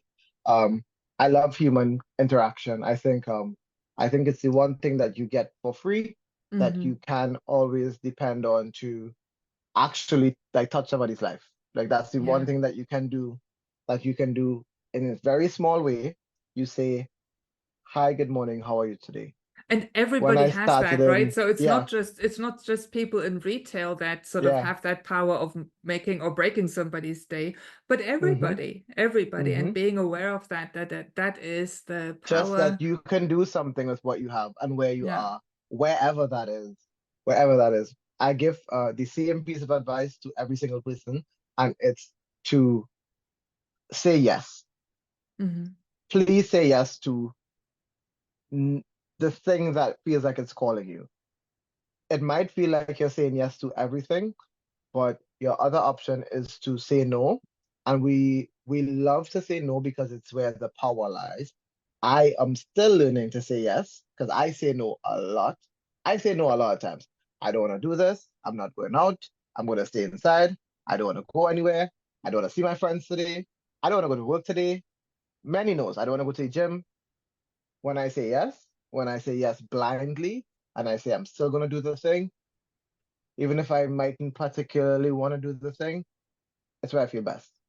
People that Hmm. I've said to say yes have said to me, you know what, I said yes and it didn't kill me. And I kind of Hmm. maybe like doing this new thing. Or I say yes and I realize I really hate doing this thing and I'm never going to do it again. But saying no takes away the opportunity. Yeah, And I feel absolutely. as though I've missed a lot of opportunities because I said no. So I am going to say yes. And I'm going to advocate for people to say yes to your life, yes to the chances, yes to the things that you feel are really, really just far away from you. And it might even feel like something you might remotely like to do or want to do, still say yes.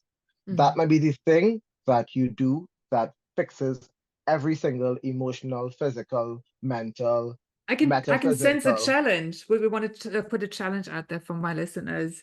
Yes, Spend say yes. spend 24 hours saying yes to Saying yes. everything. I bet you that the listeners, the people who have tuned in and that say yes to just anything, your friends ask you to go out to a movie, say yes. uh your boss asked you if you want to try something new at work, still say yes. Even if you don't know how to do it, say yes to the new job, say yes to the friendship, say yes to going out. And two things will happen when you say yes. You will ultimately fail and feel stupid. And that's okay because people fail all the time. I have failed at so many things. Um, but you know what I've not failed at? Life, winning at life, Mhm. doing great, happy, thriving.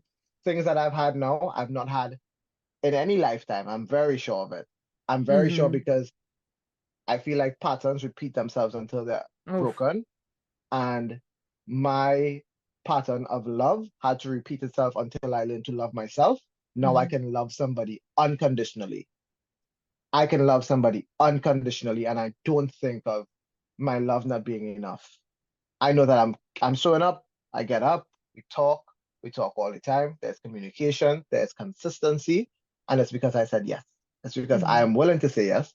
And I bet that if anybody says yes and they go 24 hours of saying yes to the And life that they even would like to have, the internal yeses, right? Because you can say yes to somebody else, but you still have be to in the say it no. here. Yeah. Exactly. And you said that internal no plenty times, but external yes. And inside you're like, and then I lie. Because I Exactly. don't really, So there's a I'm not friction. engaged. I'm not No, engaged. And if you're not engaged, if you're not fully tuned into the yes, it wouldn't happen. But yeah. you know what? And who are you lying to, really, right? When Just I lying to started yourself. being a personal trainer, it was because I said yes to a healthier lifestyle. When I started this job at Rituals, it's because I said yes to a job where I knew that I can do two things. One, have vertical growth and development, but two, also a place where I can go that envisions the type of vision that I have. The Mm. culture is to Hmm. work with your heart and soul. I have been at jobs where I've worked with my heart and soul and been given nothing. I've been at this job where I work with my Oh, heart and soul and I that's a have my whole other rituals episode we could bathrobe. do on I, that. we Same can here. talk, but we can talk about that another time. But what I mean to say is that by saying yes, I feel Mhm. fulfilled. The Same, yeah. fulfillment that I get from meeting people that I genuinely care about. I care that you're okay, Sandra. I care that you Mm. are doing well. And 2 months ago, I didn't know who you were. He's the best co-worker, people. So if you want to have the in-shop experience, come visit us at Rituals, at the House of Rituals. It's a flagship store But in Amsterdam. we work in the biggest, fanciest bitch out there. I Oh always tell Lord. people, imagine you change your entire life and then you Yeah. come to work for the biggest flagship store where you get to have free treatments, win prizes, and meet people every day. This is a You dream kidding job me? for a lot of Exactly. people. Plus you smell amazing. And plus my skin is turning back the times. The age is going away. And I think that's because it's the saying yes. And if there's anything that I would tell people to do is to say yes. The life that you want, the things that you want, the dream that you have is on the other side of saying yes to your life. And the only things you should say no to are things that make you feel actually not okay. Mhm. Somebody is in your friend group and you don't feel like what they bring to the friend group is something you are not okay with. Take yourself away from it. Don't tell your friends to stop being friends with this person. Take yourself away from it. Exactly. You Yeah. say no to this type of environment. If you are at a job where you feel uncomfortable or unhappy, I've left jobs where I've loved the people but hated the job. And I Mhm. used the love of the people as a crutch to stay in the job. Because I thought we're all suffering together, which means that we all feel it the same way. But you know what? I felt it more because Mhm. I felt as though I know it's not that I'm keeping myself at a lower level, but I felt as though I'm not advocating for myself because we're all unhappy. And But when you I'm know, you know. I think, you yeah. can't unknow what you know. So, And I felt as though if I didn't advocate for myself, if I didn't say, hey guys, I love you, but I can't stay in this job anymore, That's And also giving permission to the others to yeah, reflect on their to own. also, Yeah. yeah, and I felt as though I will always be that person. I'll always go against the grain if I really feel unhappy about something, because that way, yes, now you have the permission to also say no. Because somebody else that you know maybe has some days okay judgment has also said, I want more for myself, and that's not where I want to be. And that's how I know that I'm in the right place, because I can say, yes, I want to do this, but also if I don't want to do something and I express it to somebody, I can say, no, I don't feel comfortable doing this. And my no will be accepted in that way, exactly as I said it. It will be that my no is valid, It's and not that is the end charged. of that. Yeah. And Yeah. that it's not nobody thinks that my no is a loaded something that is pointed towards them. They know that my no means no. And that's the end of that. But my yes, my willing to go the extra mile, my wanting to want more, my wanting to have more and be more and do more. And even if that just means that I go to work and I give my best every day, that means that I can go home to have the comforts that I enjoy, that Hmm. I enjoy with a very easy, not heavy heart. I might have the same stresses as everybody else, what the future may hold, but I don't, I take everything with a grain of salt, because where I am now, I wouldn't imagine in my wildest dreams that I could have the life that I have now. Hmm. There were many times where I didn't know if I would, I don't want to be sad, but there were times where I didn't know where my life would be the next day, and I didn't care. I didn't care about myself enough to want more for myself. So knowing myself and learning myself has led me to be okay with having things, be okay with And being it's the little loved. choices every Yeah, day, right? Like you just yeah. take the next step and, just that, who knows what happens in 5 years? Nobody And we knows. don't need to know, right? Like, but Yeah. just take that next step and say, like, okay, I'm going to take care of me now in the best Mhm. way that I can. And I think that's a beautiful message. So now we're pivoting. So Yeah. now we're coming to the sexy six. The Sexy six six, I'm questions. ready. Yes, I love it. So the six questions I always ask all of my guests because I'm just a curious person. What skill would you like to have? Hmm. I would like to sing. Mm. Uh, I like to sing. It's deafening to hear me sing. Deafening. Really, really. But I do it anyway.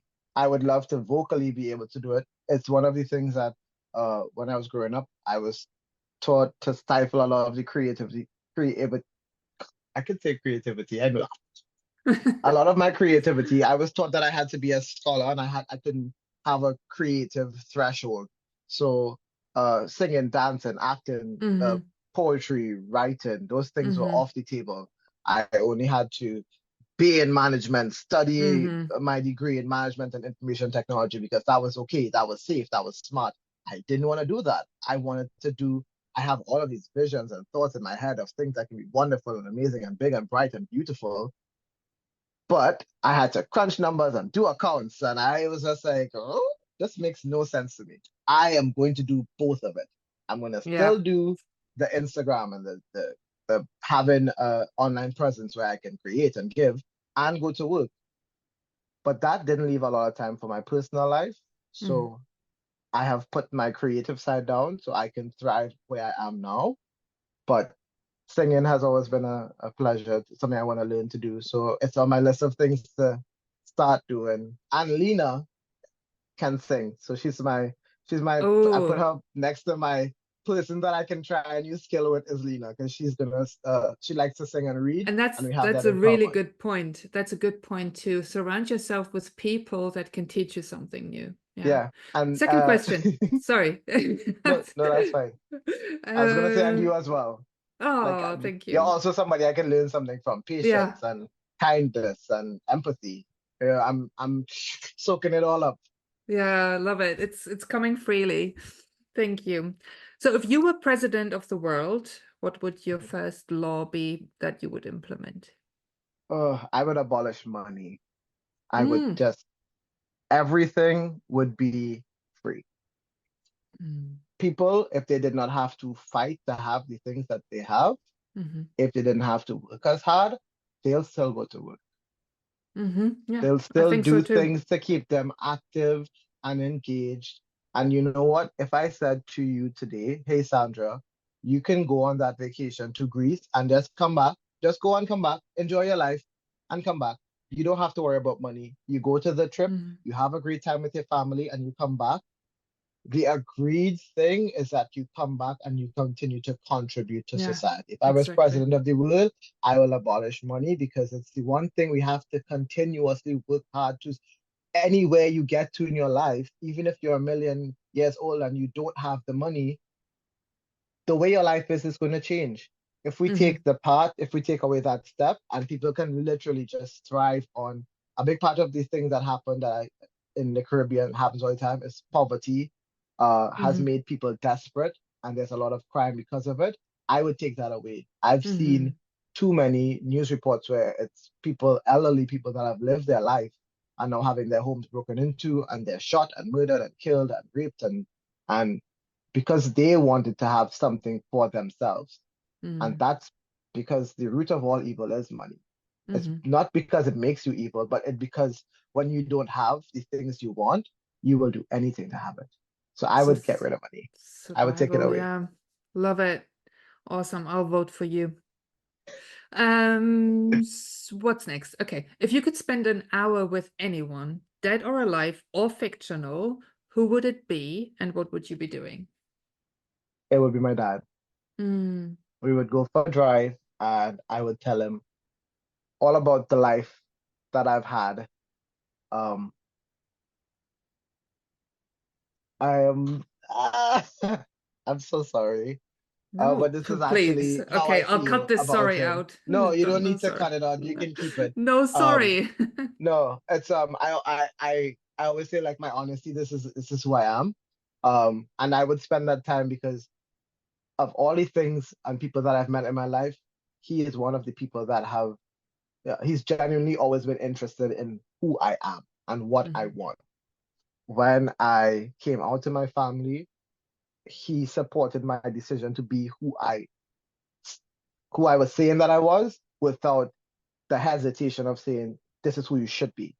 Hmm. And when I said, this is what I want to write, this is what I want to do, he said to me that he wasn't around when I was younger to help more that and anything he could do to help with my becoming, he helped with.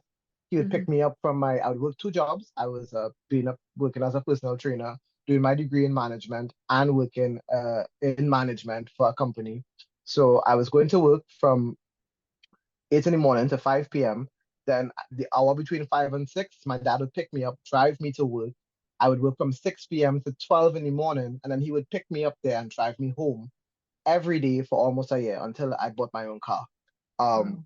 and that love, that unconditional love, I would want him to know where I am. So if I had an hour with anybody, Mm. I would want to express to him that a big part of who I am now is because he took the time to help heal the parts of me that needed help, that needed Yeah. healing, that needed comfort. So I would just tell him how I'm doing, where I'm at, how my mom's doing, things he's missed, things that I thought were Mm. funny and he would enjoy. Experiences that I've had. He traveled the world 3 times. He's one of the reasons I want to travel the world. Hmm. He shared his experience with me, and I would want to share all of the places I've been to that Hmm. I didn't get to share with him when he's not here. So yeah, that. Mm. Beautiful. Thank you for sharing. And I'm sure he's super proud of you. Yeah. Thank you. I think he is Yeah. too. Yeah. He's got no reason not to be. Um, Now, okay. Next question. Your favorite book or movie or song of all time and why? So that has changed over the years, but my Hmm. favorite book and my favorite book over the last few years has been the Mountain is You.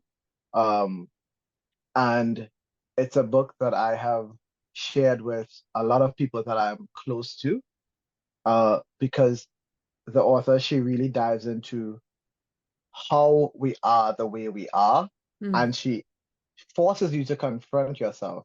The thing that I like about reading books where I have to do the work is because the Hmm. work is the part that we miss. Hmm. So anything that gets me to dive into how I am the way that I am. And I've read both of her books. Like I really do enjoy What's her that name? Brianna Taylor. I think I can just let me see if I can 1 second. Uh I think I can screenshot the I can also uh I can also sorry, find it and put it Brianna in the show Weiss. notes. I was saying her last name wrong. because I'm Okay. sometimes forgetful with names. Sure. From Brianna Wiest, The Mountain Is You. Hmm. Okay. And my best friend just read it, and she said that it really did like it dragged her. That book was pulling parts of herself that she really had to say, "Oof, yeah, I have to take a step back and look at these things." So one of the books that I have read and that has forced me to act upon my life is The Mountain Is You. Thank you for that. Yeah, that's all gorgeous. I think, we should all be reading more. It really forces us to the now moment and basically Yeah. forget that we're actually consuming wisdom, right? Because it's so creative. Now, hmm okay, then what's your most controversial opinion? Uh, my most controversial opinion, and this is because I've had the discussion with many people over and over again, is that people can't change. People have That, this, people can change. yeah. People have this notion that you can't change a spot, you can't change a person's spot, you can't change who somebody is, but people can change. And I know that because I've changed many Mhm. times to be an experience, to be thought of as more than one thing. I've had to change my thoughts and my feelings. And I always say that I'm always open to having a new opinion with new information. Mhm. I am just like everybody else. I'm a very old computer. I am from the days where you had to use dial-up. I am a dial-up computer. I have to wait until the signal goes far out, reaches where it has to go and come back. And sometimes when you're coming back, the signal picks up Mm. new things that I've learned along the way, new times I interact with people. So I say, if something, if I'm reflecting upon something and I see that I really should have a change of opinion, then I do that. So I'm an advocate for saying that people can change. And I know that goes a far way because there's murderers and rapists and Mm. actually evil people that exist. But I think everything starts somewhere, and we all kind of have to leave a little bit of grace for what if it were me. I'm not saying what if I were a murderer or a rapist. I'm saying what if I were a person that did very horrible things, and Mm. it doesn't have to be as bad as something really awful, but just what if I was a bad person that needed to repent or to learn that I was a bad person. Because Mhm. sometimes bad people don't know that they're bad people because the things that they've done or the way that they've existed has been accepted by the people around them. It's only until they're in a new space where somebody says, you can't take that out of the store, that's stealing, and stealing is bad.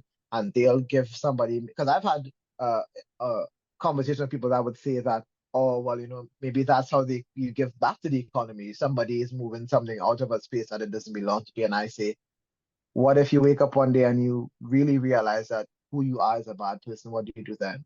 If you're that case, if you're that person, and then everybody says, "Oh, we can't give you grace to change because you don't believe in change. You believe that this is who I am, and this is who I'm going to be for the rest of my life." So I like to say, I would always say that there's my controversial opinion is that people can change because you have to change. You have to want to change, and that is something that you have to have that real opinion of, yeah, people are bad people. You try them accordingly. You deal with them as they come. The bad people get classified with the bad, but sometimes it's just misguided good people. Sometimes they're good people in the mix and they get in the wrong group of friendships, the wrong crowds of people, or they hit some very hard times, Mhm. and hard times make hard people really decide to do whatever works best, what is easiest.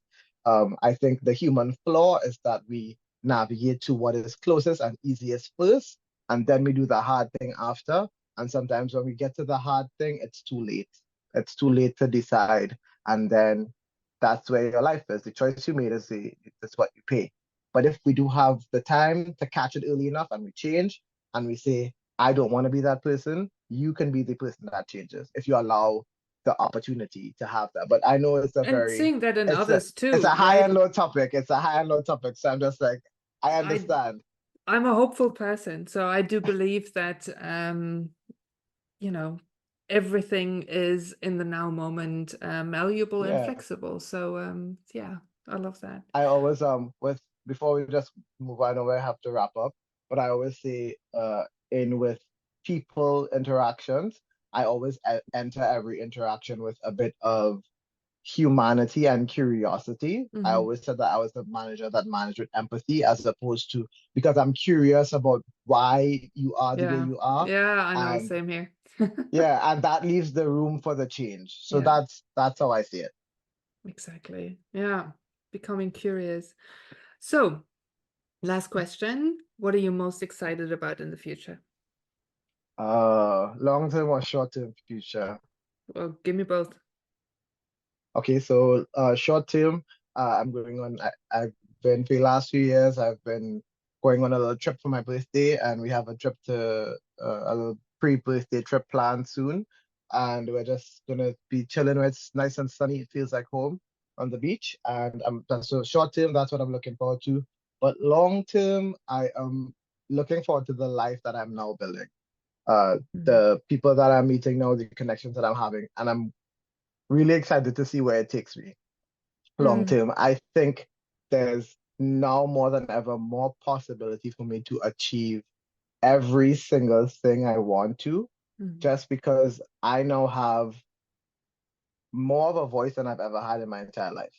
I have more of my own voice where I know exactly who I am. mhm. And so my long-term goal is to see where that takes me, to put that the goodness that I have into helping people and seeing where it really can flourish and grow and that I can Mm. give back and I can do more. So long term is to see where that goes. Yeah, being so aware of the gifts that you bring, I have no doubt that you'll be going places. I love that. Yeah, and you've already mentioned who you recommend I speak with next. That's Lena. Yes, And actually, which was so funny because Lena is one of our co-workers at Rituals, and I've met Lena too. And when I I asked love you it. who would you like me to speak with, you said go speak with Lena. So what question should I ask her on your behalf? I think and I think the question you should ask Lena on my behalf would be how is she so bright and continuously positive in the wake of just like everybody else having had a hard life, a hard upbringing. Mhm. Because you know what I always say, and I will continue to always say, if you get to know people, you get to know yourself. And Mhm. we all need that. And the reason I recommended her is because the light that emanates from someone like that, and when I say light, the way that they light up a room, it comes from a place of I've had a lot on my plate. You can tell when Mhm. somebody's had a very big life. It mightn't have been a bad life, but that they can give, they want to give more of themselves in that way.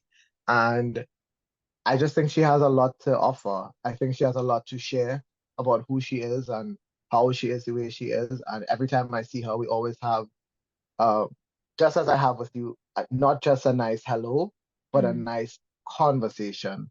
And I love having that with people. So when I thought of people that would add to the value of your show and add to who you are, I thought you'd be a good pairing to add to that. Yeah. I'm super excited about that because I also I appreciate her exuberance, just that, the Yeah. way that her aura is already communicating is amazing. I'm really excited for that. Thank you. Yes. So where My can people pleasure. find you? So I just changed. So my I'm going to say I just changed my Instagram handle. My name was it was I am unexperienced for a long time, and then it was hi, my name is Koenig because I just wanted an easy handle that people can find. But my new handle is Koenig in the cowboy boots because I just got cowboy boots for my birthday. And I always say to myself that I am allowed to have nice things. And if I'm going to make this my personality, because I was born in the era of being a millennial, so sometimes you're allowed to make things your whole personality. So I said, this era of my life where I can be free and whoever I want to be, I want to be Koenig in the cowboy boots, and that's where you can find me. I have a link tree in my bio with all of my links. I did not update it because the human in me was like, nobody's gonna click it, and now I realize three of them need to change, but I'll update it when we're done. But that's where Okay. you can find me. Awesome. It's totally worth following you. It's yeah, a lot of food I porn, know, but a lot I of know, yeah. sensuality So as like, well. it's a bit like I say. when you follow me, like I'm a very human. So you're gonna see all the food that I eat Mm-hmm. 24/7, but also just an honest look into who I am. I Mm-hmm. feel like the internet is filled with people that you follow and you aspire to be them, but they don't show you the downs. So I Mm. have the down parts as well, where I don't feel well and I don't want to go to the gym and I'm just having a human moment. I say my social media is for that. Um, of course, there's one or two, I wouldn't say there's straps. There are one or two points where I have appreciated my body a lot and the things that it's been through, and it's up there as well. But just an honest space for existing, and just being happy and showing people that you can thrive in wherever you are and whenever you are and however you are. That's what my Instagram is. It's an Mm. honest space for me to thrive, for me to say, I have new cowboy boots and these are the only things I care about. The world could be on fire right now. I would go put my boots on and walk downstairs because this So is you something should. that, yeah, and I would do that. And then I advocate for people that follow me to take, if you take anywhere from my page, it's that you can do and have and be anything that you want. Mm. I don't coach people for money in that way. If it comes, it comes. If the money comes, it comes, it goes. I always say, if I don't ever change my price because I know what I'm worth, and I'm never gonna say if somebody, my friends and family, yeah, of course there's a friends and family discount. We all have that. That's I don't. I don't have that. I have a price, and that's the price that I cost. It costs to be with me or and to engage with me. That's the price. I have decided that my value is my value. I'm not diminishing it. We give people what we give them. And I think we give of ourselves what we have. I have decided that my value is my value, and that doesn't change unless I say that it changes. And that's what I want people to see, that you can be okay with saying, I deserve this thing, I am worth Mm. this, and that is not going to change. And that's where you find yourself when you decide that this is the value that you have. This is the value I've attached to myself. So my Instagram is an ode to me because I think that if you start to look inward and look towards the things that make you who you will be who you are. Life gets easier. You meet amazing people and you have the life that works for you. So yeah, Yeah. if you follow me, that's what you're going to see. And food. Great. Everybody's now looking up your social media. So, Koenig, thank you so much for joining me. I loved connecting with you like that because we Thank you only for do the having me. half-hour lunch breaks together. This I has know, and been, then we try to fit all of the time that I haven't seen you into just whoop, and it's done. yeah, But yeah, I want to say thank you for allowing me to be here and to be honest and open and share exactly who I am in a very committed way. You know, I say you put something on the internet and it stays there forever. It's the first time that I'm actually on video, being recorded, saying who I am, expressing who I am, saying, um, this is who my life is, and mm, just being bold about my existence in this way. So thank you for allowing me the space to yeah. just be here and do that. And I appreciate your transparency, honesty, and really leading by example. I know that Thank you. people can be so inspired by you, and yeah, I'm happy to I would share hope you with so. my universe. I'm happy to share you with my universe. So, I'm happy to have you um, in mind. yeah, lovely. Guys, this could go on forever, but we now Have have a to good say goodbye. evening. Do take care. Much love. Bye. Bye. Thanks for tuning into the Rocketwoman Show.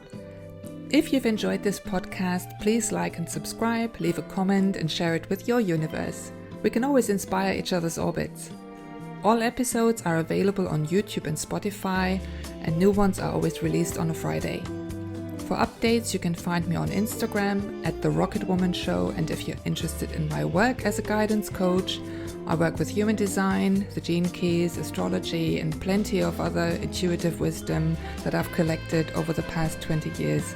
So if that resonates, go and check out my website, thezencubator.com, or follow the Zencubator on Instagram or Facebook. I wish you a magical week and hope to welcome you back next time.